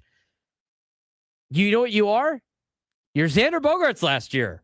How many times is Xander Bogaerts trying to just tweak his swing mid at bat? Did that work for Xander at all? No, it did not. So the good news from this is the bat speed on secondary pitches have hit new highs late in the week. Power tools are still trending up. He has the physical ability.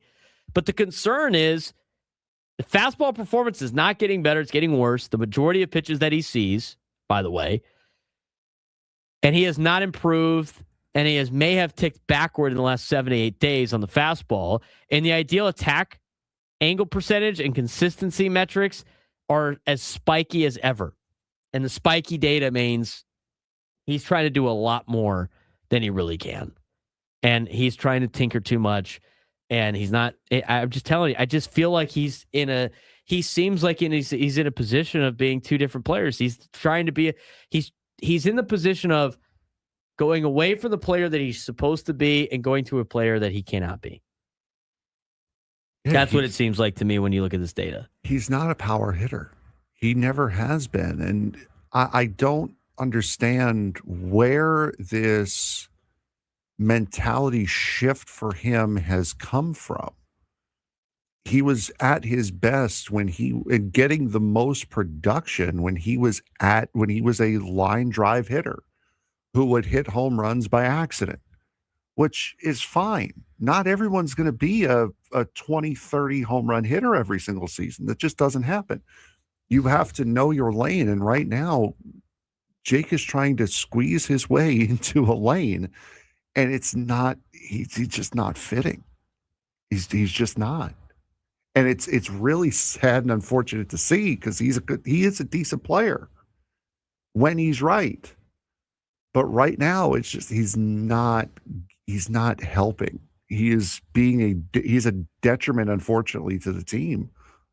And until he can get that swing right, it's hard to justify putting him in the lineup every single day.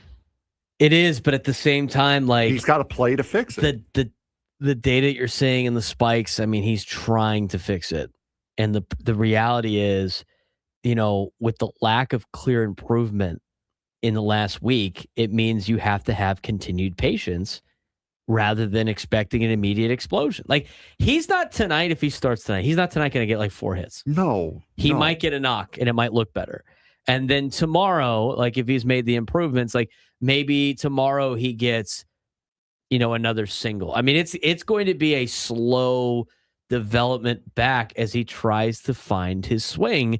And Padres fans, I know, do not have patience. And they do not have patience for this, especially since the beginning part of the season. If I'm Steven Souza Jr., I'm saying forget everything anyone's told you. Just swing the bat the way it feels most natural. Don't try to do anything special. Just swing a natural plane and go from there. Just do a hard reset. Just swing what feels the most natural. Don't try to do anything. Don't try to think about dipping the elbow. Don't try to think about doing anything else. Just go out there and swing what feels the most natural and then work from there. Yeah, that always seems to be the case for a lot of people. It's just go hit the ball. Like, as simple as that sounds, sometimes that is what you need to do to not think about what you're supposed to be doing in the at bat. I mean, like Campy. Yeah. The only thing that's good for him right now for Jake is his chase percentage is good. He's in the 76th percentile on chase percentage. He's in the 79th percentile on walk percentage, but everything is super low.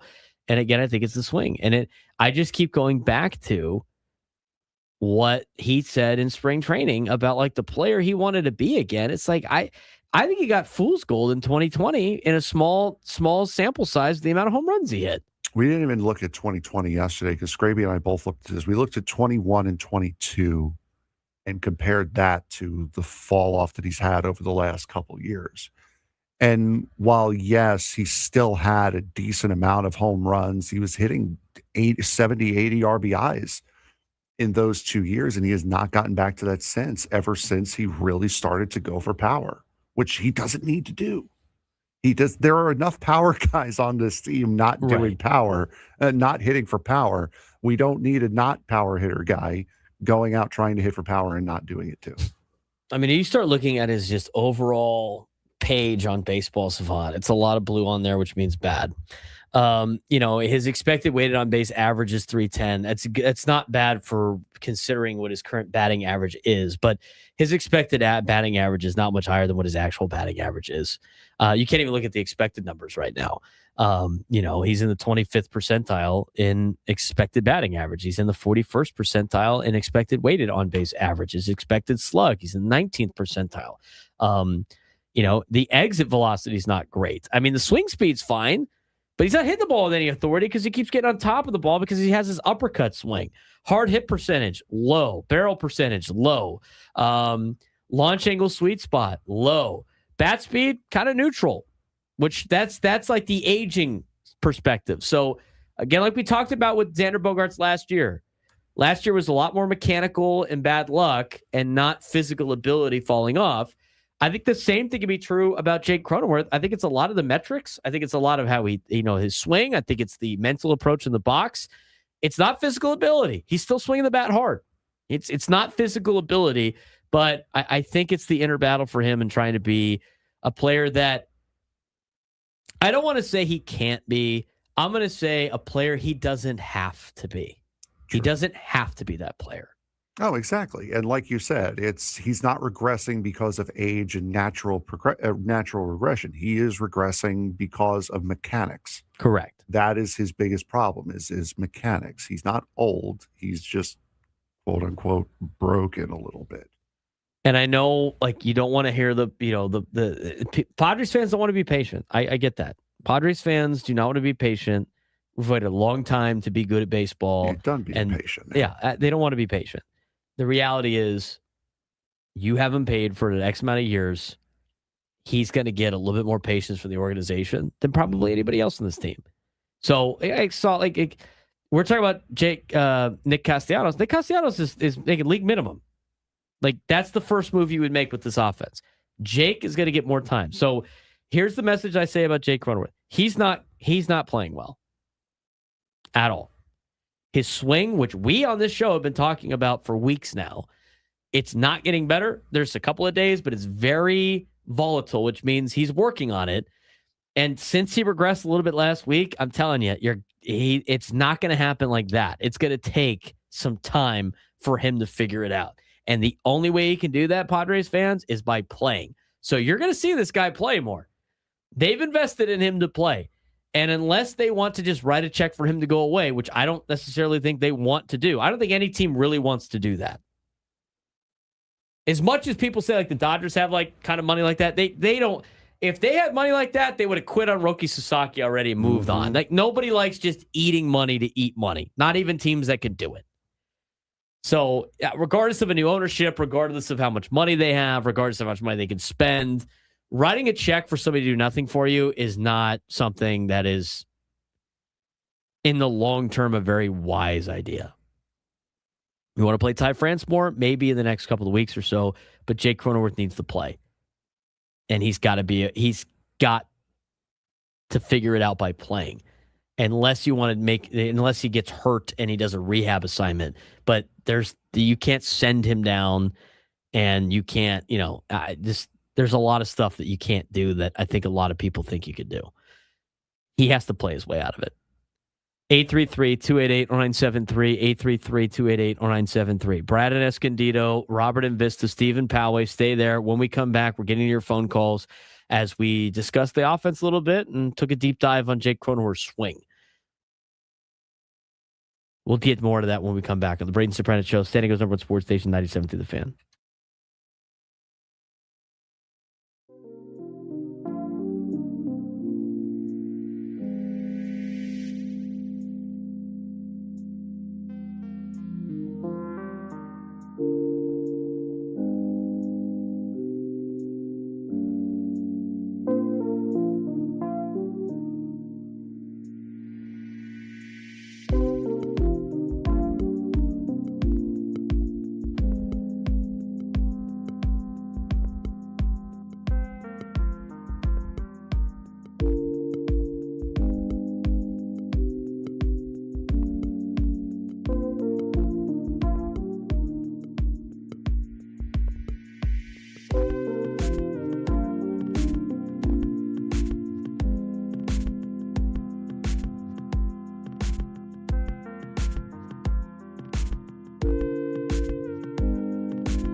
Broadcasting live from the Bill House Studios, we know how. We will have a couple of guests in the final hour, a couple of comedians in San Diego. One's a Cubs fan, one's a Padres fan.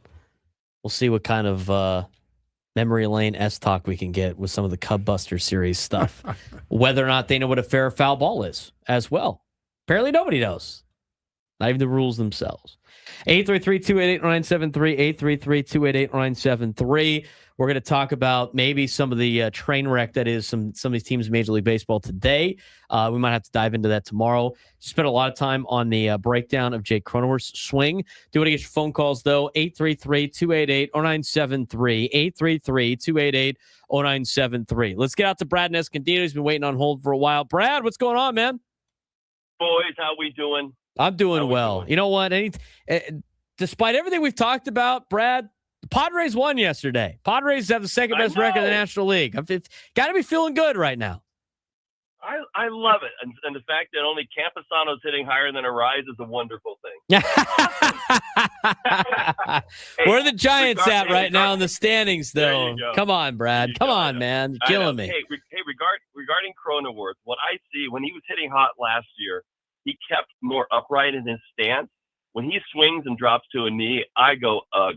It reminds me of Phil Plantier. It just, all you're swinging is up. He seems to be more short in his stroke stance, stay upright. He hits the ball line drive. He hits 15 home runs, 80 RBIs. That's great. But he has got a bad case of salary-itis. He's trying to justify the contract. Yeah, which he's been trying to do that for the last couple of years, it seems like. And the reality is, Frank, I don't like talking about the contract side of things either. I guess there's that human element to it a little bit, but he's not getting another contract. Like, he's set. Like, when he's a free agent, he'll be like, what, 36 years old? 36, 37 years old? I mean, if he's lucky, he'll get another one. But on his next one, it's not going to get it's not a big deal. He's not playing for a contract. He's got it already.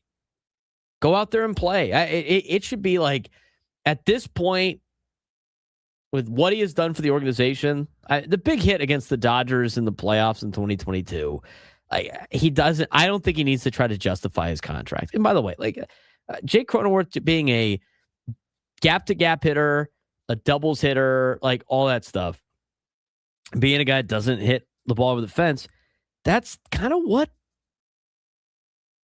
players like him get paid nowadays. Like, the players that hit like that get paid around what Jake's getting paid now. I don't think it's the money that sometimes, maybe you put more pressure on yourself than you need to. I don't think he needs to be a power guy unless the Padres are telling him he does. I don't think he needs to be that guy. He needs to be Jake Cronenworth. That's what he needs to be. Jake needs to be Jake Cronenworth, and Jake Cronenworth's not a power hitter. 833-288-973, 833-288-973. Let's get out to Derek in La Mesa. Derek, what's going on? What's going on, brothers? Hey, good to have you back. Another glorious day in San Diego. Quick Crony take, and then I got a trivia question for Frank.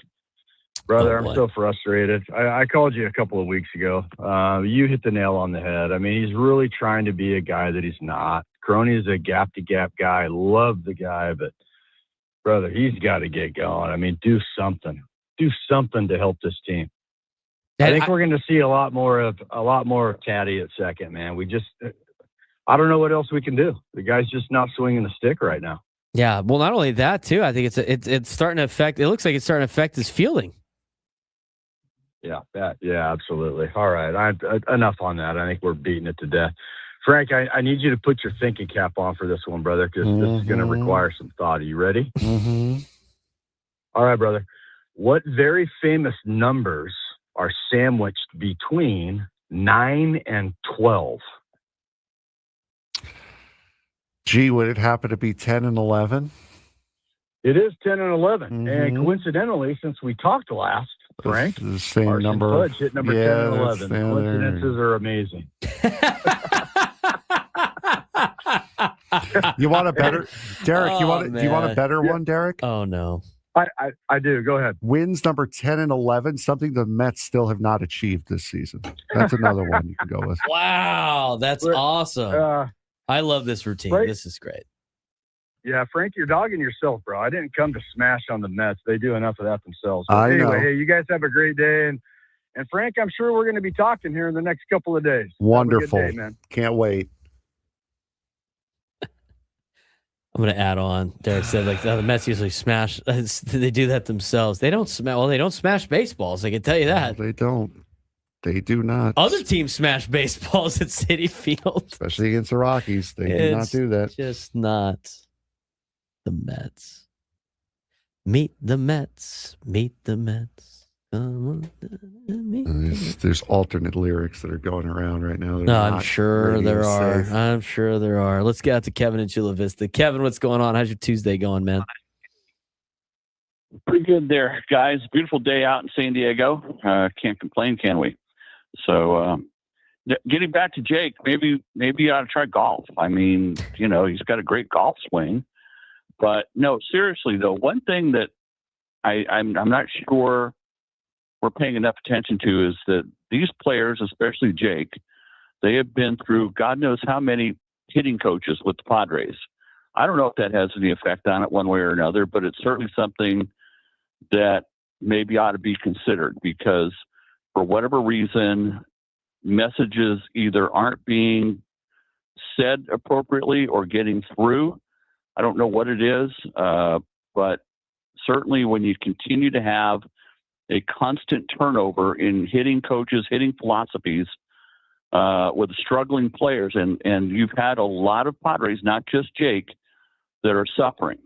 And I'm starting to wonder whether this constant rotation of hitting coaches with all their various suggestions that they have at some point are catching up with these guys. Just a thought. Interesting thought, Kevin. I don't, I if they were like college players, maybe they're like high school kids, maybe. I mean, they're professionals. They have their own swing coaches themselves as is. And the thing is, I think the hitting coach conversation usually finds to be a scapegoat kind of deal. I think their offensive approach has been a lot better this year as a team. I like the way that they grind out at bats, and sometimes the results aren't there. But I don't think it's a hitting problem, to say the least. Let's get out to Robert in Vista. Robert, you're on the Braden Surprenant Show. What's going on? Hey, man, I just want to know any decision made on Buehler or Marquez with their fifth start coming up?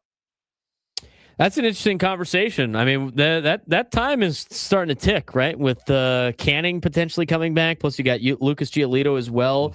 Mm-hmm. That's an interesting conversation that we haven't gotten to yet, that we're going to talk about in just a little bit. We're going to get to that later on in the show if we can. If not, maybe we wait till tomorrow after Buehler goes today, possibly. A little recency bias if he shoves or something. But they both got 5 starts in them. They've been kind of similar. I think Germán Márquez might have the edge right now. I think it's tough sledding for Matt Waldron at this point in time. I think I think it's tough sledding for him. Projected to get his last crack tomorrow. Right. Projected. He's pitching tomorrow, but the last crack thing is the projected. Let's get out to Brandon in Claremont. Brandon, what's going on? Brandon, are you there? Yeah. What do you got for us today? Hey guys, I'm not sure if you touched on it today, but I was wondering if you noticed that Tatis, he's had that back and forth with switching that front leg. I've noticed this year he's kind of kept that front leg planted, which is spraying the ball around for singles and doubles. But maybe the source kind of with that lack of power, and he's just trying to settle in with because last year he kind of started with the lifting the leg, then put his foot down, then towards the end of the season he was lifting it again. I've noticed this year he's been pretty consistent with holding that foot down to the ground and kind of driving the ball. Yeah, I've seen the this in the years where he has put the ball over the fence tremendously, has had big pot. He's had the leg kick. He does not have the leg kick this year, which is interesting. So, it's almost like he's sacrificing the power to be able to hit for a higher average and be able to hit the ball maybe even harder and hit line drives and everything like that. My opinion on Fernando is, as long as he continues to lead Major League Baseball in hard hit percentage and he is roping the baseball, the home runs are going to come eventually. It's not going to be like he's not going up there trying to hit the ball over the fence every time. I don't mind that, because when Fernando misses with this swing, it'll either be like a fly ball that might go over the fence, or if he misses, it'll be a hard ground ball. You got opportunities to get on base with those, where if you have a little bit more of a launch angle, yeah, you're going to hit more home runs, but if you miss, it's going to get popped straight up in the air. So I know a lot of people want to see him like light up the scoreboard for home runs. For me, as long as he is still producing at the plate and he's driving in runs, he's hitting the ball hard, I think the home runs are going to come. I don't think you can evaluate, like, are you going to evaluate Fernando Tatis Jr. whether or not he's worth being on this team or worth his contract just strictly on the home run column? It's got to be a combination of a lot of things. The home runs are going to come. It's taken a while, but based on his swing, it's been a little bit different. We got to take a break. We'll get to Juan and Oceanside when we come back. We'll try to talk about Germán Márquez and Walker Buehler a little bit to get to the pitching side of things. We got so much to discuss here in the next couple of segments. Plus, Josh Nelson and Luis Santana, a couple of comedians in town, will join us in the final hour on the show as well. Braden Surprenant Show continues on a Tuesday. Stagecoach over at Sports Station 97 through the Fan.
$12:41 in the noon lunchtime hour, brought to you by the Craft Taco. Both flavors, 2 locations, Sorrento Valley and inside Balboa Park's Natural History Museum. I'm waiting for the tacos. Where are the damn tacos at?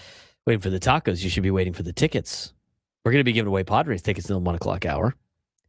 There's still time to cheer on the Padres at Petco Park in America's #1 ballpark on Thursday, May 7th at 7:10 when the Padres host the St. Louis Cardinals. First 40,000 fans in attendance will receive a flame-throwing Mason Miller bobblehead presented by Cox. Whether he's shutting down batters or throwing an immaculate inning, Miller always brings the heat with his fastballs. Don't waste to secure your tickets. Visit Padres.com/tickets. And, by the way, in the 1 o'clock hour, we will be giving away a pair of tickets to that Padres Cardinals May 7th game, in which the first 40,000 fans will receive a Mason Miller bobblehead. Tickets at Padres.com/tickets. We'll be doing that in the 1 o'clock hour. Pay attention in the 1 o'clock hour to hear how you can win tickets to the game on May 7th. We got to make sure the comedians don't try to take the tickets. Just saying. Let's get to Juan in Oceanside. Juan, what's going on, man? What's up, Braden? I'm just calling in to talk about Fernando because the last caller just kind of had or maybe I missed him, but they were kind of talking about Fernando potentially just not having that power anymore for whatever reason. He said it was he noticed the difference between the leg kick years and then the non-leg kick in terms of like why maybe the ball hasn't been going over the fence. Right. So I remember on Ben and Woods, I think on Friday, they talked to letters to AJ and talked about how potentially his shoulder subluxation might be a big part as to why he changed his swing and he's not pulling the ball as frequently, which would actually make a lot of sense because we had seen him previously leave a game due to him pulling his shoulder in multiple occasions. And I mean, since he's gotten the surgery, the speculation was that he would lose his power, but his hard hit percentage is up. His launch angle sweet spot is now in the 70th percentile after being in the 30th percentile last year. So obviously it's not about power. It's not about strength. It's just about him making those minor adjustments. And by the way, his launch angle sweet spot last year was much lower. I think it was in the 30th percentile. So the fact that it's gone 30 points higher tells me he's making the adjustments. It's just a matter of time until he gets it over the fence. I think it's a matter of time for sure. I think it's a matter of time, but I think Juan hits the nail on the head. I mean, I've talked to a lot of hitting coaches and offensive philosophy guys with offensive philosophies and stuff like that. In baseball, the goal is to hit line drives. It's not the launch angle. It's to hit the ball hard and hit line drives. And when you miss, the ball's going to go over the fence. It's going to create better results, and eventually the home runs come. because you're going up there with a good approach and a good swing path, and you're going up there with a good mindset. And that's how a lot of home runs get hit. I mean, there's a lot of guys in Major League Baseball that say, I wasn't trying to hit a home run. I was just trying to hit the ball hard somewhere. And then it flies out because you square it up and you do things, you're hitting the right way. And Fernando's been doing that so far this year. And so, yeah, he's probably not going to hit 40 home runs. But this is the best opportunity, I think, for Fernando to be able to prevent the shoulder subluxation again, to prevent the, a situation where he leaves with a little bit of an injury, or, just to stay in the game for as long as possible and not miss any time. And he's still producing out there. Like it's just not in the home run category. Here's the thing that makes baseball great and awful at the same time. It's the discussions about what stats mean more, Frank. Because for some people, they're going to look at home run stats. For some people, they're going to look at batting average. For some people, it's the OPS. And you can really, in baseball, pick and choose what stats you think are important to defend your opinion on certain players and defend certain contracts, or to say why this guy deserves to get paid more or less or vice or whatever. That's the fun of baseball, and that's also a huge negative of baseball at the same time. You could literally look at all of these players' stats and find me a reason why that player deserves to play more than others. You can do the same thing on everybody in this roster, why they should play less.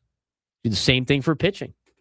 Well, I like Matt Waldron because of XYZ. I like Walker Buehler because of ABC. I like Germán Márquez because elemental P. There's so many of those scenarios in baseball. Now that we bring that part up, Frank, let's have this discussion about the rotation a little bit. Mm-hmm. Now, it might adjust a little bit more tomorrow because Walker Buehler's pitching tonight.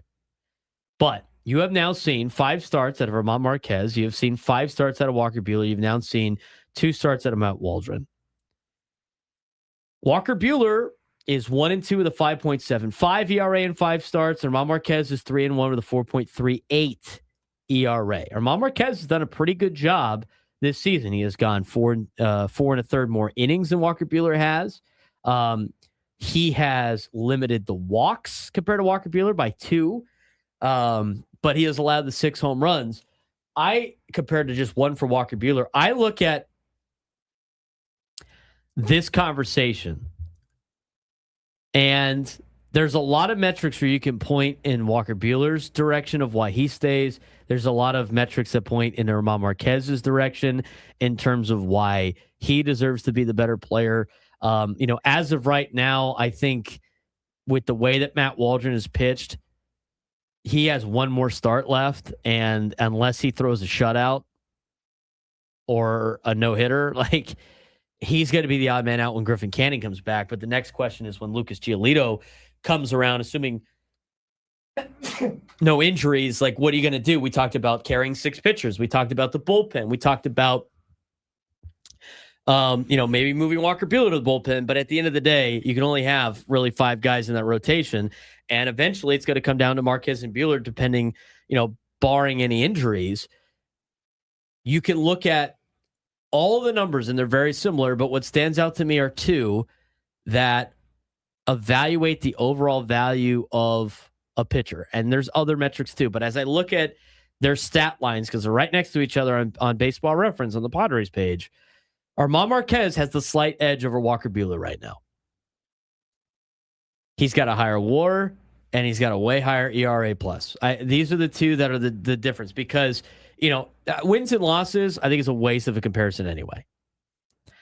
ERAs, yes, Walker Buehler's got a 5.75 ERA. Germán Márquez is at 4.38. They're both not that great, but they're very similar, if you will. The innings pitched, slight edge to Germán Márquez. Buehler has more walks, but Germán Márquez has allowed more balls to go over the fence. But Germán Márquez has a 95 ERA+. Walker Buehler's got a 72. Germán Márquez has a 0.2 WAR. Walker Buehler's got a negative 0.1. I think there's some inner workings there. And the biggest thing, again, of course, is strikeout to walk. Germán Márquez has 17 strikeouts to 7 walks. Walker Buehler, 20 strikeouts to 9 walks. This is the perfect example, Frank, of whatever stat you want to use to make your argument, you can use to make your argument because these guys are very evenly matched. I give the edge to Marquez right now because of his overall value results are a lot better. But even then, you look at fielding independent pitching, Germán Márquez has the second highest fielding independent pitching out of any starting pitcher on the Padres right now with a 5.89. Walker Buehler is just 3.28.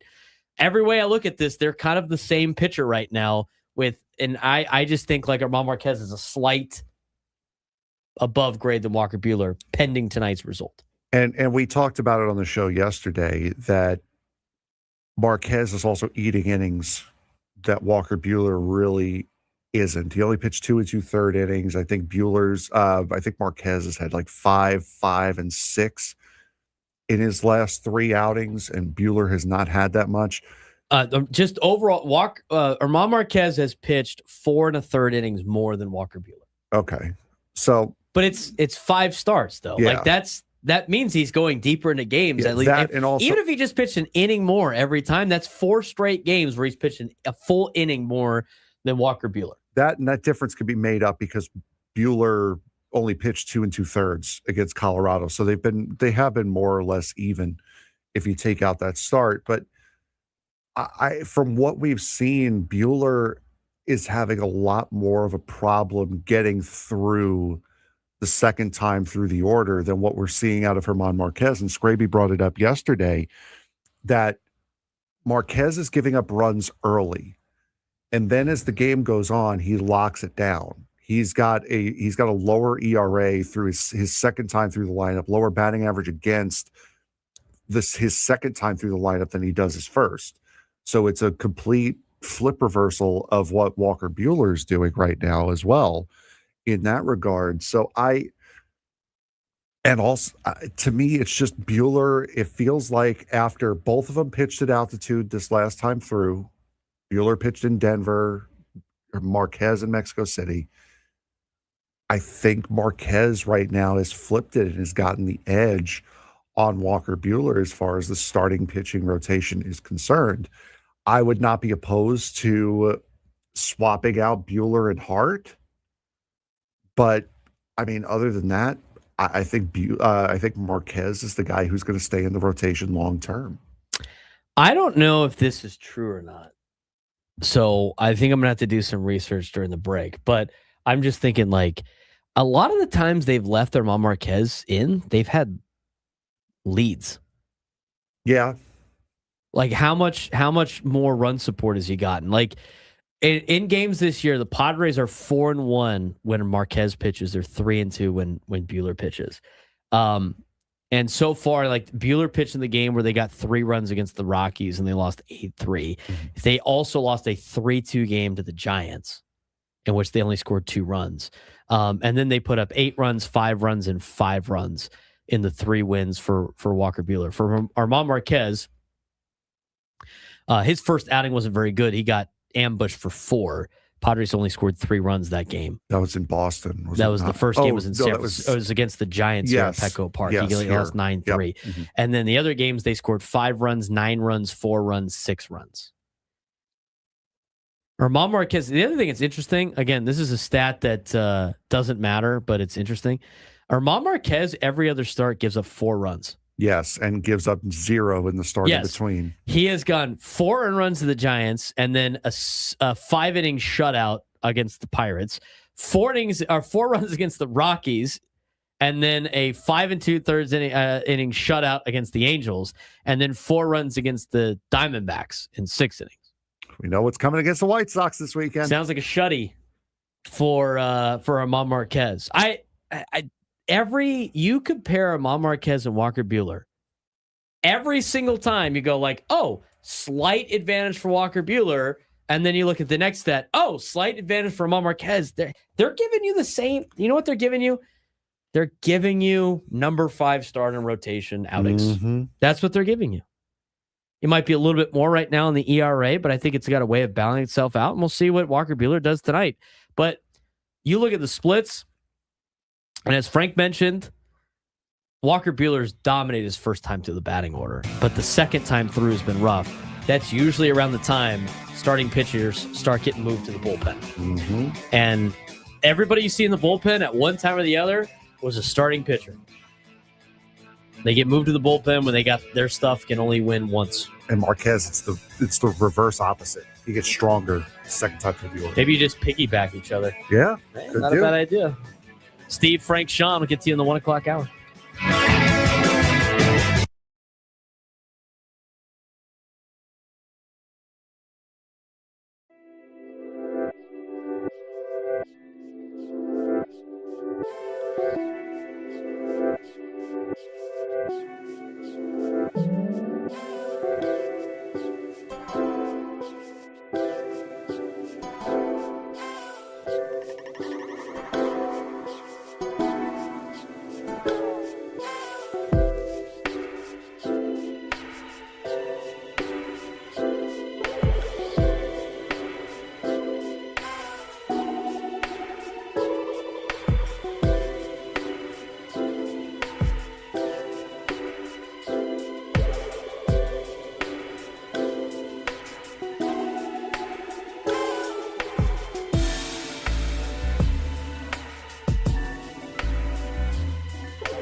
1 o'clock on a Tuesday. Got a couple of guests coming up for you here in the next segment. Live in studio. They usually join us on the SDCCU fan hotline. It's not Big Bang Banking. It's better. We are also giving away Padres tickets in this hour, so stay tuned for that. We didn't get to our midday sports standoff. We'll get back to that tomorrow. This month's prize is a chance to win a pair of field level seats to Padres and Phillies on Memorial Day. We will do that tomorrow. We will not be at the Loft tomorrow. Had something come up here for us, so we usually do our when the Padres have a day game at Petco Park, we usually do our show live at the Loft. We will not be at the Loft tomorrow. We'll be here in studio. So next time we do that, it'll be for the Dodgers. Oh, that'll be fun. A couple weeks when the Dodgers are here. Oh, fun. Oh, goody. It's back-to-back weeks in that case. Oh, joy. It's the Dodgers and the Phillies the weekend after that. God, how bad are the Phillies right now? It's nice. If it wasn't for the Mets, it would be so taking much up more all enjoyable. of the publicity right now. The Phillies got to be sending the Mets gift baskets right now. Hey, thank you. Thank you for just being slightly worse than us. But you know what? Who fired their coach and who didn't? Mets fans still can't beat the Phillies. Hey, we can't even get our coach fired. We're trying to get our coach fired, and you guys beat us to that too. Nice. All right, let's get back to the phones. 833-288-0973, 833-288-0973. Let's get out to Steve and Poway. Steve, what's going on? How's your Tuesday? Hey, Braden. I want to go back and talk about Jake Cronenworth, which I talked about earlier in the week or last week. And I don't care what kind of swing plane you have. If you don't get a ball that you can drive, you're not going to hit it solid. And when Drake's up the bat, 90% of the time he never swings at the first pitch. So he goes first pitch, 0-1. Now he's down. They throw him a curveball inside, swings at that. Now he's down 0-2. Now they throw him 2 fastballs on the outside corner, high and outside. Either pops it up to left field or foul. And if they get him down 0-2 or 1-2, they throw him a curveball low and inside, and he swings at it and he's done. If you look at Manny, if you look at Tatis, you look at Laureano, they're constantly swinging at first pitches because normally that's the best pitch in the sequence. I don't know what it is about Jake. I don't know if he's not very smart. I don't know what it is about the guy, but he stands there and lets the first pitch go right down the middle every time. And I gave it the sequence that if I know what to throw him every time he bats, I'm sure that they know. And like I said, swing plane, I get that. But if you never make the pitcher work and put the ball where you need it, because you're always behind the count, you're never going to hit the ball solid. I think you bring up some good points, Steve. I think it adds to the swing path stuff. I mean, Frank, if you add to the fact that he's up there thinking about his swing and trying to fix his swing, like we talked about, like what Xander Bogaerts looked like he was doing last year, tweaking his swing. He's not going to be thinking about his approach. No, he's going to be thinking about his swing. Mm-hmm. Guys, the only reason why we're going to this point, and we appreciate the phone call from Steve. Steve's right. That's like the added thing on top of this is he doesn't have the approach because he's thinking about his swing, because in spring training, he tried to get his swing to a point where he could be like his, quote, his old self of hitting the ball over the fence. And it just, now it starts to pile into more stuff that he's worried about and stuff that now makes it even more difficult at the plate. I brought it up last year with Xander Bogaerts, and I gave this analogy again, and I will do it again. But in golf, when you play golf, Frank, you play golf? You ever played golf? Have you attempted to play golf? Yeah, poorly, right. Yes. When you are thinking in the middle of your swing of what you're going to do with the ball or what you want to do, or you start thinking about your swing mechanics as you swing, you're breaking a window. You're breaking a window. I don't even say you slice. That ball is gone. You better be buying golf balls on Amazon for like $1. Used golf balls. You better be using all the golf balls that you could possibly find on the course and hitting those. If you're thinking during your swing. You all right? Thinking during my swing, and then all of a sudden the result is, oh no, there's a guy laying in his backyard with my golf ball next to him. Run. Or he could be like the guy that one of my friends broke somebody's window over at the La Jolla Country Club or something like that. I don't know. He actually broke. It was a glass door. Oh God! He had to pay for the glass door. That's rough. There was It's an expensive door.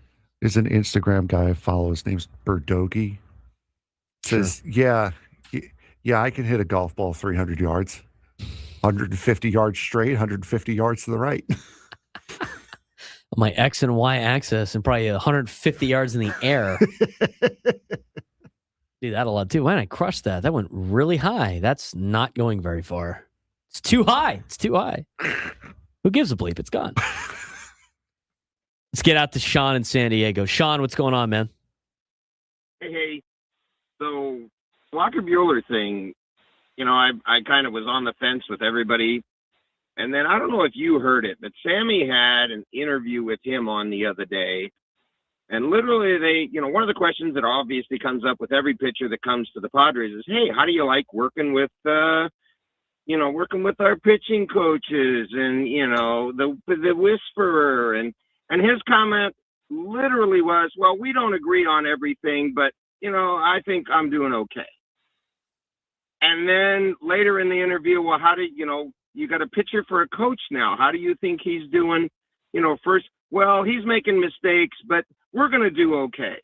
And just the whole attitude he had as a prima donna, I used to be the greatest thing in the game. I'm afraid is carrying over, and he's not. I mean, in that interview, sounded like he's not part of the team at all. And I would question if that isn't starting to play into if the other guys are getting, if he's given that attitude to the other guys, is he a problem in the house? Interesting point you brought up there, Sean. I didn't get that takeaway from Sam's interview with Walker Buehler. Did you get that takeaway? I didn't hear it, unfortunately. I heard clips of it. I mean, it was like, he asked them how, what's it like playing for like Craig Stammen? And at that point, they had only played like 20 games. He's like, yeah, sure, he's making some mistakes. He's learning on the job, but like, there was nothing more to it. You might be overanalyzing his comments a little bit. I mean, Walker Buehler's an interesting guy, is what I will say. He's an interesting guy. The pitchers are interesting guys. They are. Pitchers are interesting. That's the nicest way I can put it. They're a lot like kickers. Like, you just kind of let them do their thing. They're just interesting people. 833-288-0973, 833-288-0973. He's Frank Marchese. I'm Braden Surprenant here in the Bill House Studios for the Braden Surprenant Show. If you want to join the show today, 833-288-0973. Let's get to Frank in San Diego. Frank, got some issues with some of the noises that happened during the at-bats. What do you got for us? Yeah. Well, I spend way too much time thinking about how to lower stochastic noise in systems. So you guys pretty much hit it in your last couple of talks, but the batters go up to the plate with a lot of information in their head. At least what I hear from interviews is, well, they're thinking about this. When they see this, they're going to do this. When thinking about that, they're going to do this. And I think you're spot on, just basically I'm going to say, you got to walk up there with nothing in your head. Let your subconscious take over. From the eye to the cerebellum to the subconscious, everything that happens is in the subconscious, and that coordinates the bat with the ball. And when I hear them talking about what they're thinking about when they're approaching the plate, I go. So the idea is, how do you lower the stochastic floor? And I go around to physics talks and give physics talks on it, but on different systems. But it seems to be in play. Just let the guys go up there and do their thing, and they're pros, and they'll pick up everything you tell them in training, but on your conversations. But when they're actually up there, it seems like some of them are kind of looking for things or thinking about things, and the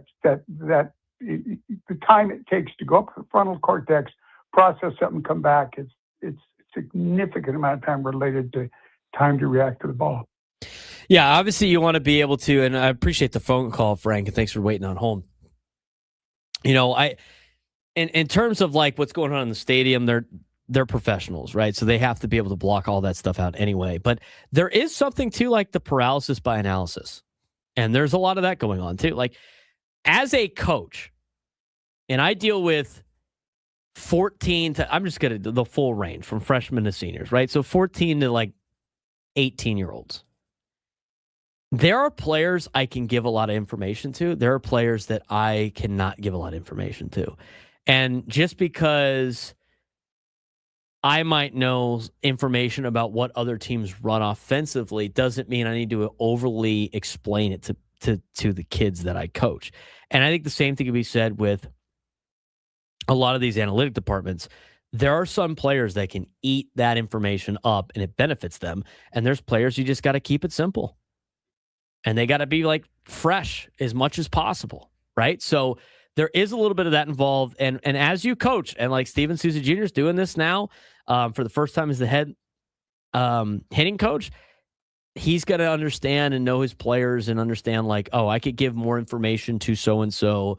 I'll kind of make it a little bit less here, let the guy go be an athlete, let the guy go play. I mean, there's a lot of that involved too. And a lot of that with the coaching staff will be a little bit different, right? So, with experience, I think Ruben Abel does a great job of that with his pitchers. I think you've seen that with a lot of his pitchers. So, good points made by Frank. Obviously, it's a very complex game. It's a game built on failure. It's a fun game to watch, if you will. When we come back, we got a couple of fun guests for you. Josh Nelson, if you've heard on our show a couple of times in the last calendar year, he's going to come in. He's a longtime Padres fan, San Diego guy. And then Luis Santani. He's also a local comedian in town, also from San Diego, but he's a Cubs fan. So a little bit of fun Padres Cubs banter when we come back on the Braden Surprenant Show. San Diego's #1 sports station, 97.3 The Fan.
1:17 on a Tuesday. I'm Braden Surprenant. He's Frank Marchese. We're the Braden Surprenant Show. We are now joined by a Padres fan and a Cubs fan, two local comedians here in San Diego. We got Josh Nelson, who a lot of you already know. He's been on the show a couple of times.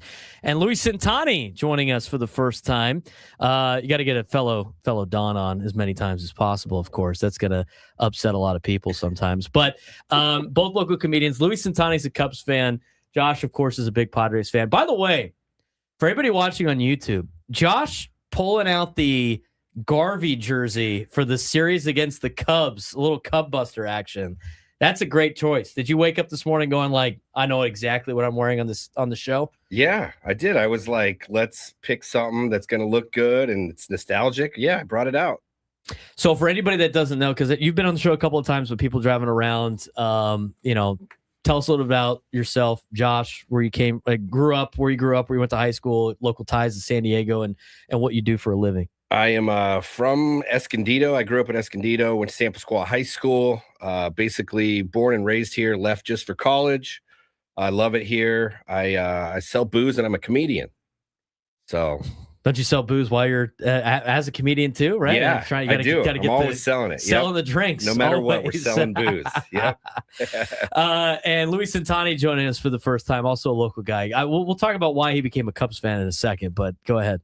I didn't become a Cubs fan. You're born a Cubs fan, man. That's not. You think I would choose that? No. Yeah. Come on.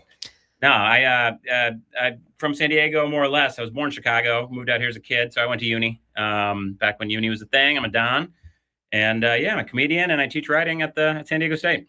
Oh, fun stuff. But it's not. I don't know what's more fun, reading papers or selling booze to somebody. I'm gonna go with selling booze. Yeah, selling booze for probably sure. Selling the booze. I'm sure you probably get some interesting things on some papers every once in a while. Let's real quick, Louis, fix your. Try to get your microphone towards, twist my it. face. Fix your face. Twist the microphone. There you go. There we go. Perfect. All right. Let's talk about the game last night. I want to ask, by the way, do you guys know what a fair or foul ball is? I'm livid, dude. Livid. Absolutely livid. Break it. Go ahead. I mean, let it out. So I'm not livid because of the game or winning the game. Like we were going to win, but just Mason Miller's streak going down like that. It's just, I mean, come on. And why isn't that not reviewable? Everything's reviewable. You can review balls and strikes now, but you can't review a foul ball. Makes no sense. What's the Cubs fan think? Was that fair or foul? I think we're all in agreement that it definitely looked foul. And I loved the reaction in the stadium because I knew that the Cubs had a chance to come back the moment that everybody lost it. I was like, all right, keep losing it. But also, like, his streak went down because he gave up hits to Dansby Swanson and Pete Crow Armstrong after that. Yeah, but if that guy doesn't foul there and he gets out, now you got nobody on, it's a whole different inning. I mean, it could have been a foul ball. He could have hit a home run the next pitch. It's Matt Shaw. He probably wasn't going to hit a home run because he doesn't do that very well. But yeah, he doesn't get on. He strikes out Dansby Swanson. They were, so it's a whole different game. What's Miller throwing 19 sliders for? Because they were sitting on his fastball. You saw it. Swanson was sitting on his fastball, and the next guy was doing the same thing. And so he was just like, all right, I'm throwing sliders. They're not going to hit it. I thought he was hurt. That was insane. I pay money to go see Mason Miller beat my team. I want to see 104. Yeah. See 104 every time. Mason Miller hadn't pitched in a while either. Like, that was the other conversation. We had somebody calling about that. I will say this. According to the rule book, it's a fair ball. It wasn't touching the line. It doesn't matter. As long as, in that particular instance, as soon as the ball is touched by an infielder or an umpire, wherever the ball is, if the ball is in fair play, regardless if it's touching it or not, it is a fair ball. And since it wasn't in fair play, the bottom of the ball was in foul territory, but the side of the baseball was over. No, you look at the picture. It says it's clean. You can see it's clean. The picture's not a goal line shot, though. I can't believe you're doing this, man. This makes me so mad. Somebody put somebody did an experiment with the baseball and showed the angle from an umpire's perspective, and like a quarter of the ball is in fair territory. They got it right, but the rule stuff. Also, he was so close. Like that was my dad and I were sitting there watching from the third base line, and we were laughing because we thought it was foul too. But my dad brought up a point. He's like, if the guy is that close, is he really gonna like? And my dad knew the rule, so he's like, is he really gonna miss that it was hovering over the line like that? See, that's why, and I agree with you, Josh. The rule's dumb. And I agree also. I agree why like you should be able to review everything. Yeah. But that's why you can't review it, because they would never be able to see conclusive evidence on the It looked like video. on the picture it was not touching the line, it was inside of it. But yeah, but you can review everything. I don't know. They're like, this play's not reviewable. You're like, why? Make everything reviewable. How do they not have a camera going down the line yet at this point in Major League Baseball? I agree. Like, how many years before we get that camera? You got to get them both set up. So obvious. We got Louis Santani in studio. We got Josh Nelson in studio, a couple comedians. Josh is a Padres fan. Louis is a Cubs fan. How were you born? Was your dad a fan? Tell us the Chicago background as a guy growing up in San Diego. So I was born in Chicago. My whole family's from Chicago. My parents were born and raised there, lived there till they were in their late 30s. And so, yeah, it's just in my blood. My parents used to always say being a Cubs fan is kind of like being born Italian. You don't get to choose what you're born. And for the first, 35 years of my life, it wasn't a good thing to be a Cubs fan. It wasn't fun. Then we had fun. And since then, I've been okay with it. Since that point, it's been a lot better. It's been a little bit better. You're not the lovable losers anymore, or still the lovable losers. I think they're back to it in some ways, but also 2016. I don't know, man. I hope the Padres get to experience it one day. I was there the night you guys beat the Dodgers in the playoffs and knocked them out, and that was awesome. Sounds like Louis, a shot. Sounds like Louis needs to go to more Padre games then, if that's the case. If you're at that game, you give me tickets, I will root hard for you guys. All right, so let's. What was the experience like as somebody that had never seen his team win a World Series to finally winning that World Series? It was, it's as surreal as you probably expect it to be. I just remember, all I remember is watching when Rizzo caught the ball to end the game. And then I was at a bar in downtown, right outside of Wrigley Field.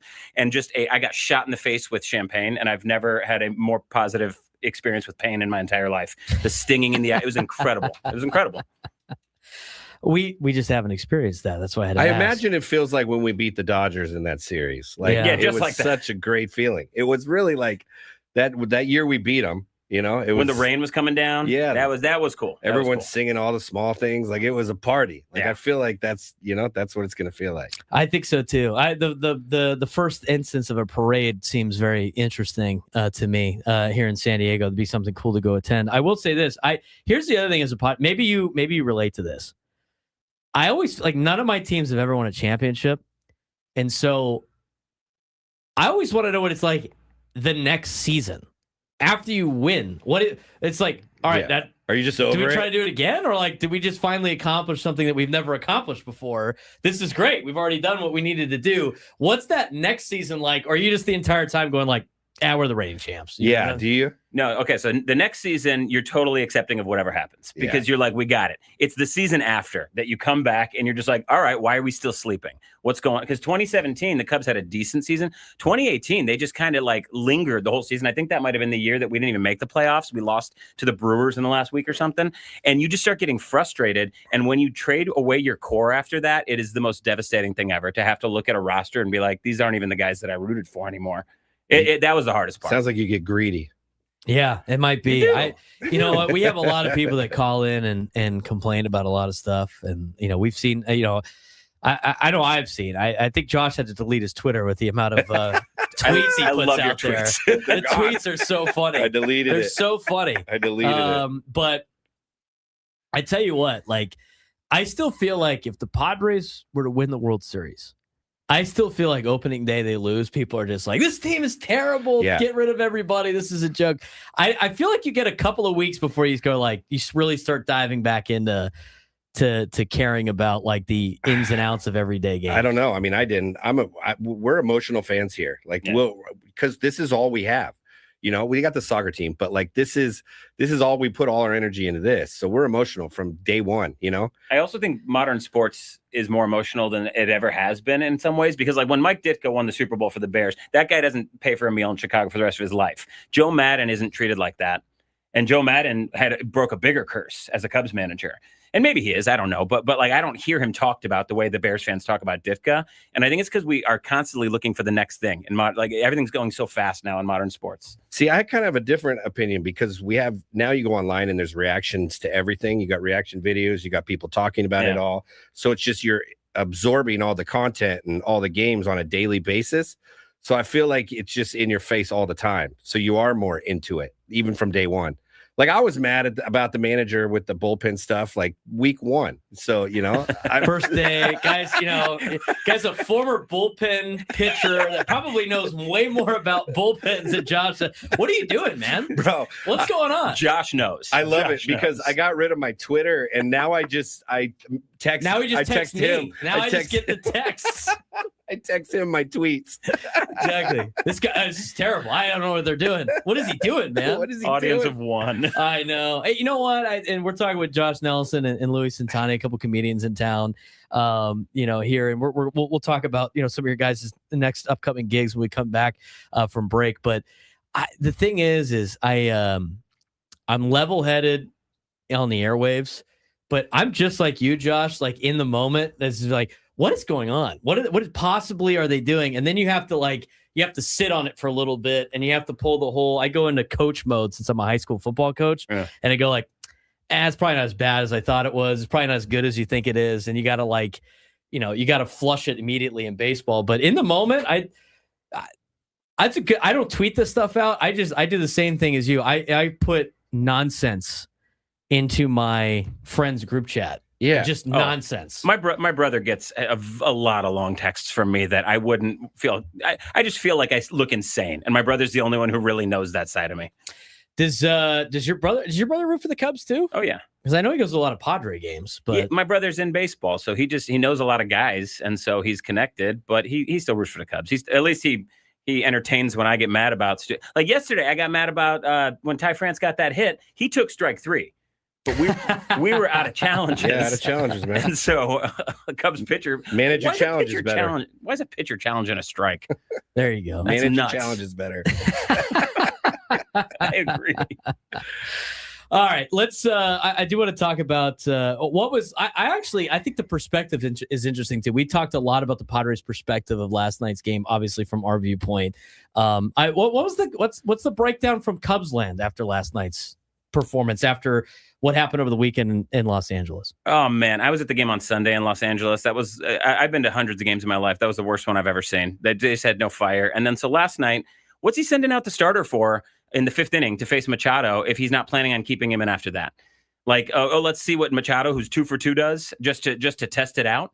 I thought that was terrible, but at the same time, I mean, we have so many injuries. I know you guys have a lot too, right? Oh, here we go. Well, I'm not. Here we go. I ain't saying it's why we lost, but I'm saying I'm mad at the manager. But what else could he have done? Like at some point, managers have to throw the guys that are on the roster out there, even if they're tired. I don't know. See, that's exactly the conversation I have after some of the moves. You see a guy running in, you're like, is that Wandy Peralta running in right now in this situation? Don't get me started on that guy. And then I've seen your tweets on him. Don't get me started on him, man. And then you start breaking it down. It's like, all right, well, we've used this guy 4 days in a row. Yeah. This guy's unavailable. Yeah. You're like, oh, well, somebody has to pitch. He's not going to not pitch. Yeah. But, overall, I thought that was, from a Padres perspective, the way they've been playing, they've been putting together some pretty gritty performances, Josh. Good at bats, yeah. I want to know, and Josh, I think, was texting me. I'm driving to Stagecoach. And I'm listening to the game with my girlfriend, and I'm getting it's like on the Apple CarPlay, Josh Nelson, Oh, man, Josh my Nelson, bad, dude. and I'm just like, oh man, this is probably awful. What's going on? What was your live reaction to the comeback on Thursday against Colorado? Oh, that was insane. probably a roller coaster of emotions for you. Insane. Yeah, I had to go work for a couple hours, and I turned it back on in the 9th. So I was just like, whatever. And then a couple of hits strung together, and then it was losing my mind. It's crazy. That was a heck of a game on Thursday. But last night, what's the overall takeaway from Josh Nelson? This big Padres guy, where are they at right now? I mean, the start that they had to the season was pretty bleak, but they're second best record in the National League, which is good for second best in Major League Baseball. I'm really excited about this team because they're taking better at bats. They're getting good at bats, and like the stars really haven't started hitting. Machado's coming around, but like they haven't really hit as good as they can. Did he get hurt? Yeah, something like a cramp or something. We'll see if he's in the lineup or not. I just saw him not running to first, and we were all confused. But then he didn't come back out. And then the only thing that makes me a little nervous is the starting pitching. The bullpen is lights out, usually, and so I'm excited about it. We'll talk about the starting pitching in just a little bit. We've had that conversation. There's a lot of interesting talking points with the Padres this year, and Maybe you know what? This is what you got to do, Lou. This is what you got to do. With Josh is always second guessing the manager. Always. We have an opportunity to really just set it up for him. How do you put this roster together with guys coming off of injuries and making some decisions? Maybe we have to have Josh make the decisions now. Yeah, and then you can text him about what in the world is going on, Josh. What's going on with your team? Well, see, that's a good thing when you're managing yourself, and you're not on the hook for any of the decisions, So I get to see what happens and then make the decision. So it's not really fair. I'd love to see you under pressure. That's what I want to see. No problem. We have to give away tickets for Padres and Cardinals. Yeah, I knew that was going to happen. There's still time to cheer on the Padres at Petco Park, America's #1 ballpark, on Thursday, May 7th at 7:10 when the Padres host the St. Louis Cardinals. First 40,000 fans in attendance will receive a flame-throwing Mason Miller bobblehead presented by Cox. Whether he's shutting down batters or throwing an immaculate inning, Miller always brings the heat with his fastballs. Don't wait to secure your tickets. Visit Padres.com/tickets. What year was the year the Padres took down the Cubs in the National League Championship Series on the Cub Buster t-shirts where Steve Garvey hit the home run? What year was that? First one to call in. You bring me here to talk about that? You bring me here to talk about that? 833-288-0973. First one to call in. Tell us the year of the Cub Busters. My dad was at the game. We will give you the tickets. You want to talk about the wild card series last year? I can do that if you want. We got to go to break. When we come back, we'll talk about the year in question. We'll talk what Louis Santani's thoughts of that series was as we continue on the Braden Surprenant Show. Setting Norman Sports Station 97 through the Fan.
They make stuff up as they go. 140 on the Fan. He's Frank Marchese. I'm Braden Surprenant. A couple of in-studio guests for the final segment of the Braden Surprenant Show.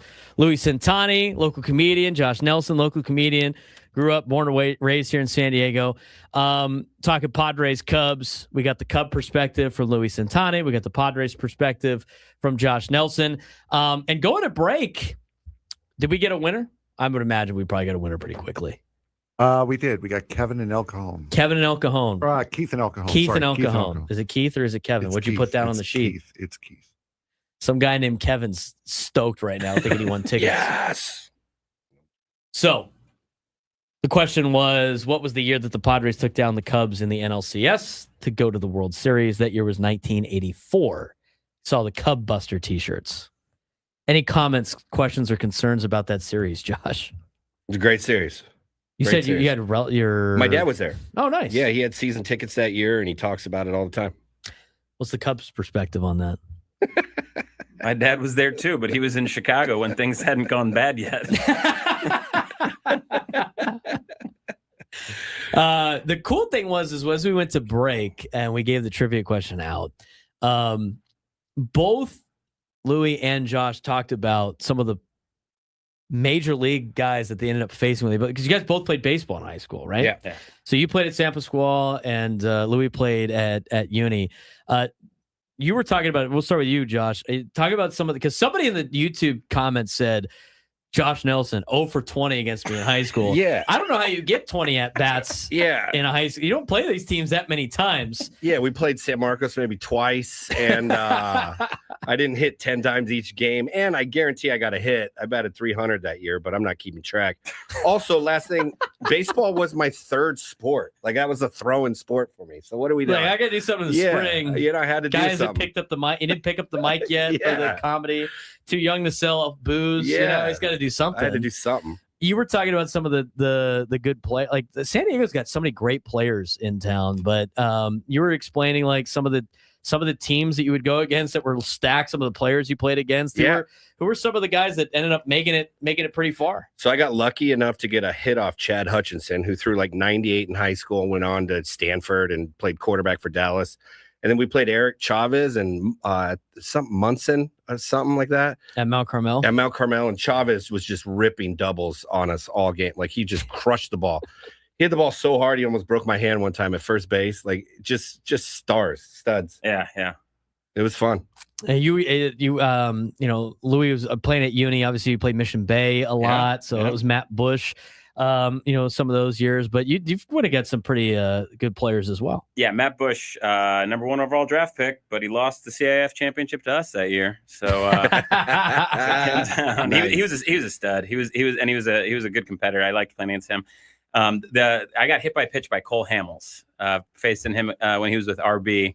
And he hit me 3 pitches. Each one got closer and closer to me. First one brushed me back. Second one knocked me down. Third one hit me.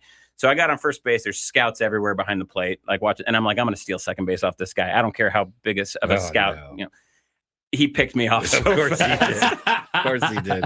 Right away. Guy's got a big league move. Got a big league move. He definitely did. That's pretty funny. Yeah. Let's talk about what you guys are up to right now. I mean, obviously, you know, I saw you at the Comedy Store. It was cool. You got the headline in the Comedy Store. Yeah. That was fun. A couple of was that a month or two ago? Yeah, thanks for coming. Now, what do you got coming up on the horizon here in San Diego? I'm going on the road a little bit, but I got a show this Thursday in Carlsbad at Park 101. Hey, that's a big partner of ours. Yep. Actually, we had a show a couple weeks ago, and we had to start an hour late for the Padres game. So this Thursday, there's no game, so we'll start on time, and it's been a fun show. That's a cool place. So cool. They have that it's a Bills Mafia bar too. They got all the Bill stuff everywhere. Yeah, we just do it out in the courtyard, right in front of the big screen. It's been fun. It's been a good show. Yeah, it's great. Do you get parking for that or? No parking. Oh yeah, you're on your own. Yeah. Josh taking the coaster to Park 101 up there.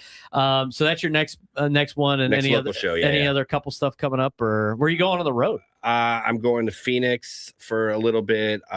Denver, just bunch of other stuff. Bunch of NL West cities you can talk smack to as you're there. Some close stuff. Yeah, that's good. How about you, Lou? Did you said you're going to Chicago, or you just went, or no? I'll be there in another week. So okay, cool. If anybody listening has friends and family in Chicago, I'll be there May 7th doing a show. It's kind of a little homecoming. That's gonna be a real fun one. I'm doing a Thursday night at a place called the Comedy Plex, and so looking forward to that. San Diego, Josh and I we always do Comedy Store and stuff together, but I'm doing a really cool independent show in Normal Heights called Abnormal Nights in May. A lot of fun stuff coming up. I'm doing the road. I'm also going through the NL West cities in Colorado and Arizona and stuff. And I'm doing my first Canada trip in July. Sweet. What part of Canada? Vancouver. Oh, nice. Yeah. I always want to go to Vancouver. It seems like a pretty cool spot. Yeah. Let's talk a little bit more about you guys as comedians. I mean, what's cool, you've been on our show a couple of times, and so I've gotten to learn like from your perspective. I got to hear Louis 3 times give a speech on career day at Cathedral about what it's like to be a comedian. I bombed. And some of it, the best part is all of the career day people were laughing their ass off, and the kids were looking at him like, what is this guy talking about? 16 or 17-year-olds were not interested one bit. We're all we're just having a great time. Gig. What was that like? What was that experience like for you as a comedian? I mean, it kind of played a little, I mean, it almost like you were doing a set, but you had a bunch of kids that would just rather be on their iPads than listen to any of our speeches sometimes. Well, I think the funniest one was the third one. We had like the athlete in the room was like the fastest athlete in the country or something like that. Honor Falave. Yeah, like dude does not need to know another career path. He's going to be making millions almost immediately. And I'm sitting here telling him like, hey, if you want to tell jokes, here's how you can do that. But I mean, I went in thinking I was going to impress those kids. By the third group, I was happily bombing my tail off and just enjoying the silence of it. That was funny to me. I think so. I was watching some of the kids that did find you to be a little funny. It's okay. But you told some cool stories about just a lot of people don't understand the difficulties of comedy from a business standpoint. I mean, obviously most people think like, hey, they show up, they tell jokes, they're telling stories, whatever. But it's the business side of like, I need to sell tickets for this day. I got to fill this venue. I got to, and you're trying to work your way up to some of those venues.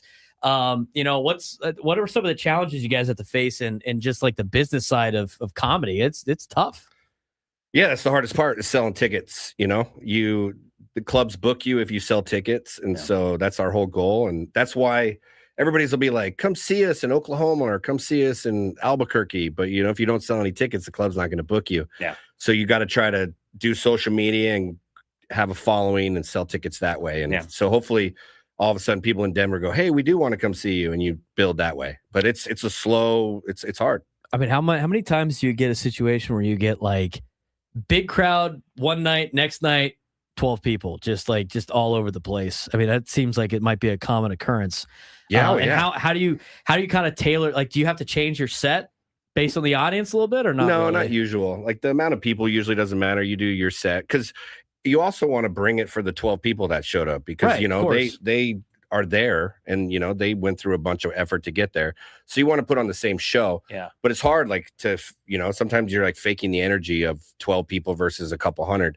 But that's what makes you good at the job is making it, giving the best show. And to a certain extent, you have to call attention to the oddity of those weirder small shows sometimes. Like I did back-to-back nights in New Mexico one trip where one night it was like 80 people in a packed room and the next night there were 3 people who showed up.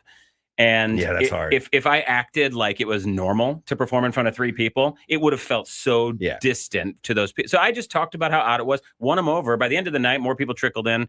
It can be weird. And you just have to, until you have a name, you have to just keep going and hustling and grinding and figuring out a way to get your best self out there every night. I don't know. Social media helps trying to get out there. Yeah. But it's a lot of work. Yeah. I've seen, on social media for you, Josh, you have like some of the, special stuff that you guys do. Is that predetermined when you're going to use that? Like, obviously, like having the backdrop of the Comedy Store is great. Like, do you pick one of the shows? Is that an after? Do you film both shows that night and pick the better one? Like, How do you guys go about like picking your spots of like which ones that you want to repost for social media? Well, if it's for social media, you just you film everything, and then whatever you think is the funniest, that's what you end up putting out. But you're basically now we're filming everything, we're editing it all, we're doing it all. Some people outsource it or whatever, but yeah, you just always film because you don't know when something's going to happen. You don't know when the crowd's going to say something funny, and then you go off of that. So yeah, you just film everything and then go from there. And people are so into authenticity now too that I look for moments where I'm like, this is who I am a little bit too. Because people, there's funny people everywhere. There's good comedians all over the country, all over the world. And so if you can find a moment that somebody's like, I see the world like you, and then maybe you can kind of get those people to be your fans. I got a bunch of Great Dane people who are my fans because I talk about my dog. Yes, of course. Yeah, Scooby-Doo is a dog. You got a Great Dane? I do. I got a. Is that thing bigger than you? Those things are huge. He's bigger than you. For sure. If it's bigger than you, he's definitely bigger than me. That's cool. Yeah, he's a good guy. By the way, I want to answer this question in the chat. Yes, we definitely performed at Lestat's many times. Oh, yeah, for Somebody sure. asked about that. Yeah. So. Oh, Adam Paul in the chat. That guy's probably looking up your. Adam Paul is very entwined with the high school sports scene, so he probably knows. He probably knows that you hit 300 that senior year or whatever it was. This other guy, I think it's my buddy Jeff Sabisma. He's saying his first sport he was a cheerleader, and nice. That's a good pull. Yeah. All right. I was a cheerleader in college. I did. I played football and then went to cheer. So that's you fair. did cheerleading in college? I did. I realized I wasn't going to play. I walked on to Colorado State and wasn't going to ever play. So I was like, all right. Then I went over and saw the cheerleaders and did that. Is that for real? Yeah, that's cool. Oh, I didn't know that. The guy, I had a buddy that did that at Villanova. It was a blast. Yeah, they went to the national championship twice in basketball. He had front row seats. Yeah, I got to go to March Madness. I got to go to all that stuff. It was great. Bowl games on the field. People don't realize like most of the male cheerleaders in college are ex-football players that can lift and like have to do all this crazy stuff, and it's kind of a fun deal. Yeah, it was. Like the 2-minute routine was harder than any practice I ever had to do. So it was tough. It was hard work. I believe never knew that about you. Yeah. I keep it quiet. Walker Buehler tonight. What do you want to see out of Walker Buehler, Josh? 5 innings, 1 run. Looking good. Control. Who are you keeping on the team? Matt Waldron Walker Buehler or Manny Marquez? That's going to come down eventually. Who's been pitching better? I need to see another month of them pitching. Been going back and back. I know. Do you think Buehler's time with LA gives him any sort of edge if you get to them later in the season? I'm so holding my breath on that. No, that's usually like a high hope, and then I don't know how I feel about that. Yeah. When does the decision have to be made? In the next month? Well, no, they don't have to. They're still okay because they have Griffin Canning's expected to come back in the first week of May. Waldron's and I would imagine Waldron's gonna get the short end of the stick there, but then it's when Lucas Giolito is ready to go that they might have to make a decision. Tonight's matchup for the Padres, it's Walker Buehler and he's going against Edward Cabrera. Cabrera's good though. What do the Cubs got to do to win tonight, Louis? Well, I mean, first off, Cabrera's got to throw. He's got to throw at least 6. The bullpen's beat up, man. I look at your guys' bullpen. You guys have Adam, Jeremiah Estrada. He's not healthy right now, but he's on your team. These are all guys the Cubs got rid of, and we're pitching with nothing right now. So we need our starters to go 6. If you get 6 solid innings, then maybe they can piece together 3, and got to score, man. Just. Simple, right? Good coaching. Wow. Score more than them. Just got to score, man. Your brother's going to call in after our show's over to complain about your baseball analysis. Hey. Score more than the other team. Score more and give up less. Josh. That's my management technique. What are your keys to the game for Padres and Cubs tonight? Just good at bats. We got to get 5-6 runs, I think. Cronenworth starts today? Don't get me started on Cronenworth, man. I think Tatis is way more involved when he's at second, but right-hand pitcher, they'll go with the lefty Cronenworth tonight, and maybe he gets a hit. You want to see Tatis at second more? I like it. He's hits better. He's engaged. He's a good athlete. He can play it, especially when a lefty's pitching. You worried about the home runs? I'm not. He's hitting the ball hard. I mean, yeah, he's hitting the ball hard, but it would be nice for some power too. But Cubbies need to draw on the luck of the Pope. Yeah. He's a Sox fan. Yeah, it's next weekend. My bad. I'm sorry, that's the weekend. My bad. The Mets guy got the Chicago teams mixed up. For Louis Santani, Josh Nelson, fun, Frank man. Marchese, I'm Braden Surprenant signing off. Gwen and Chris coming up next.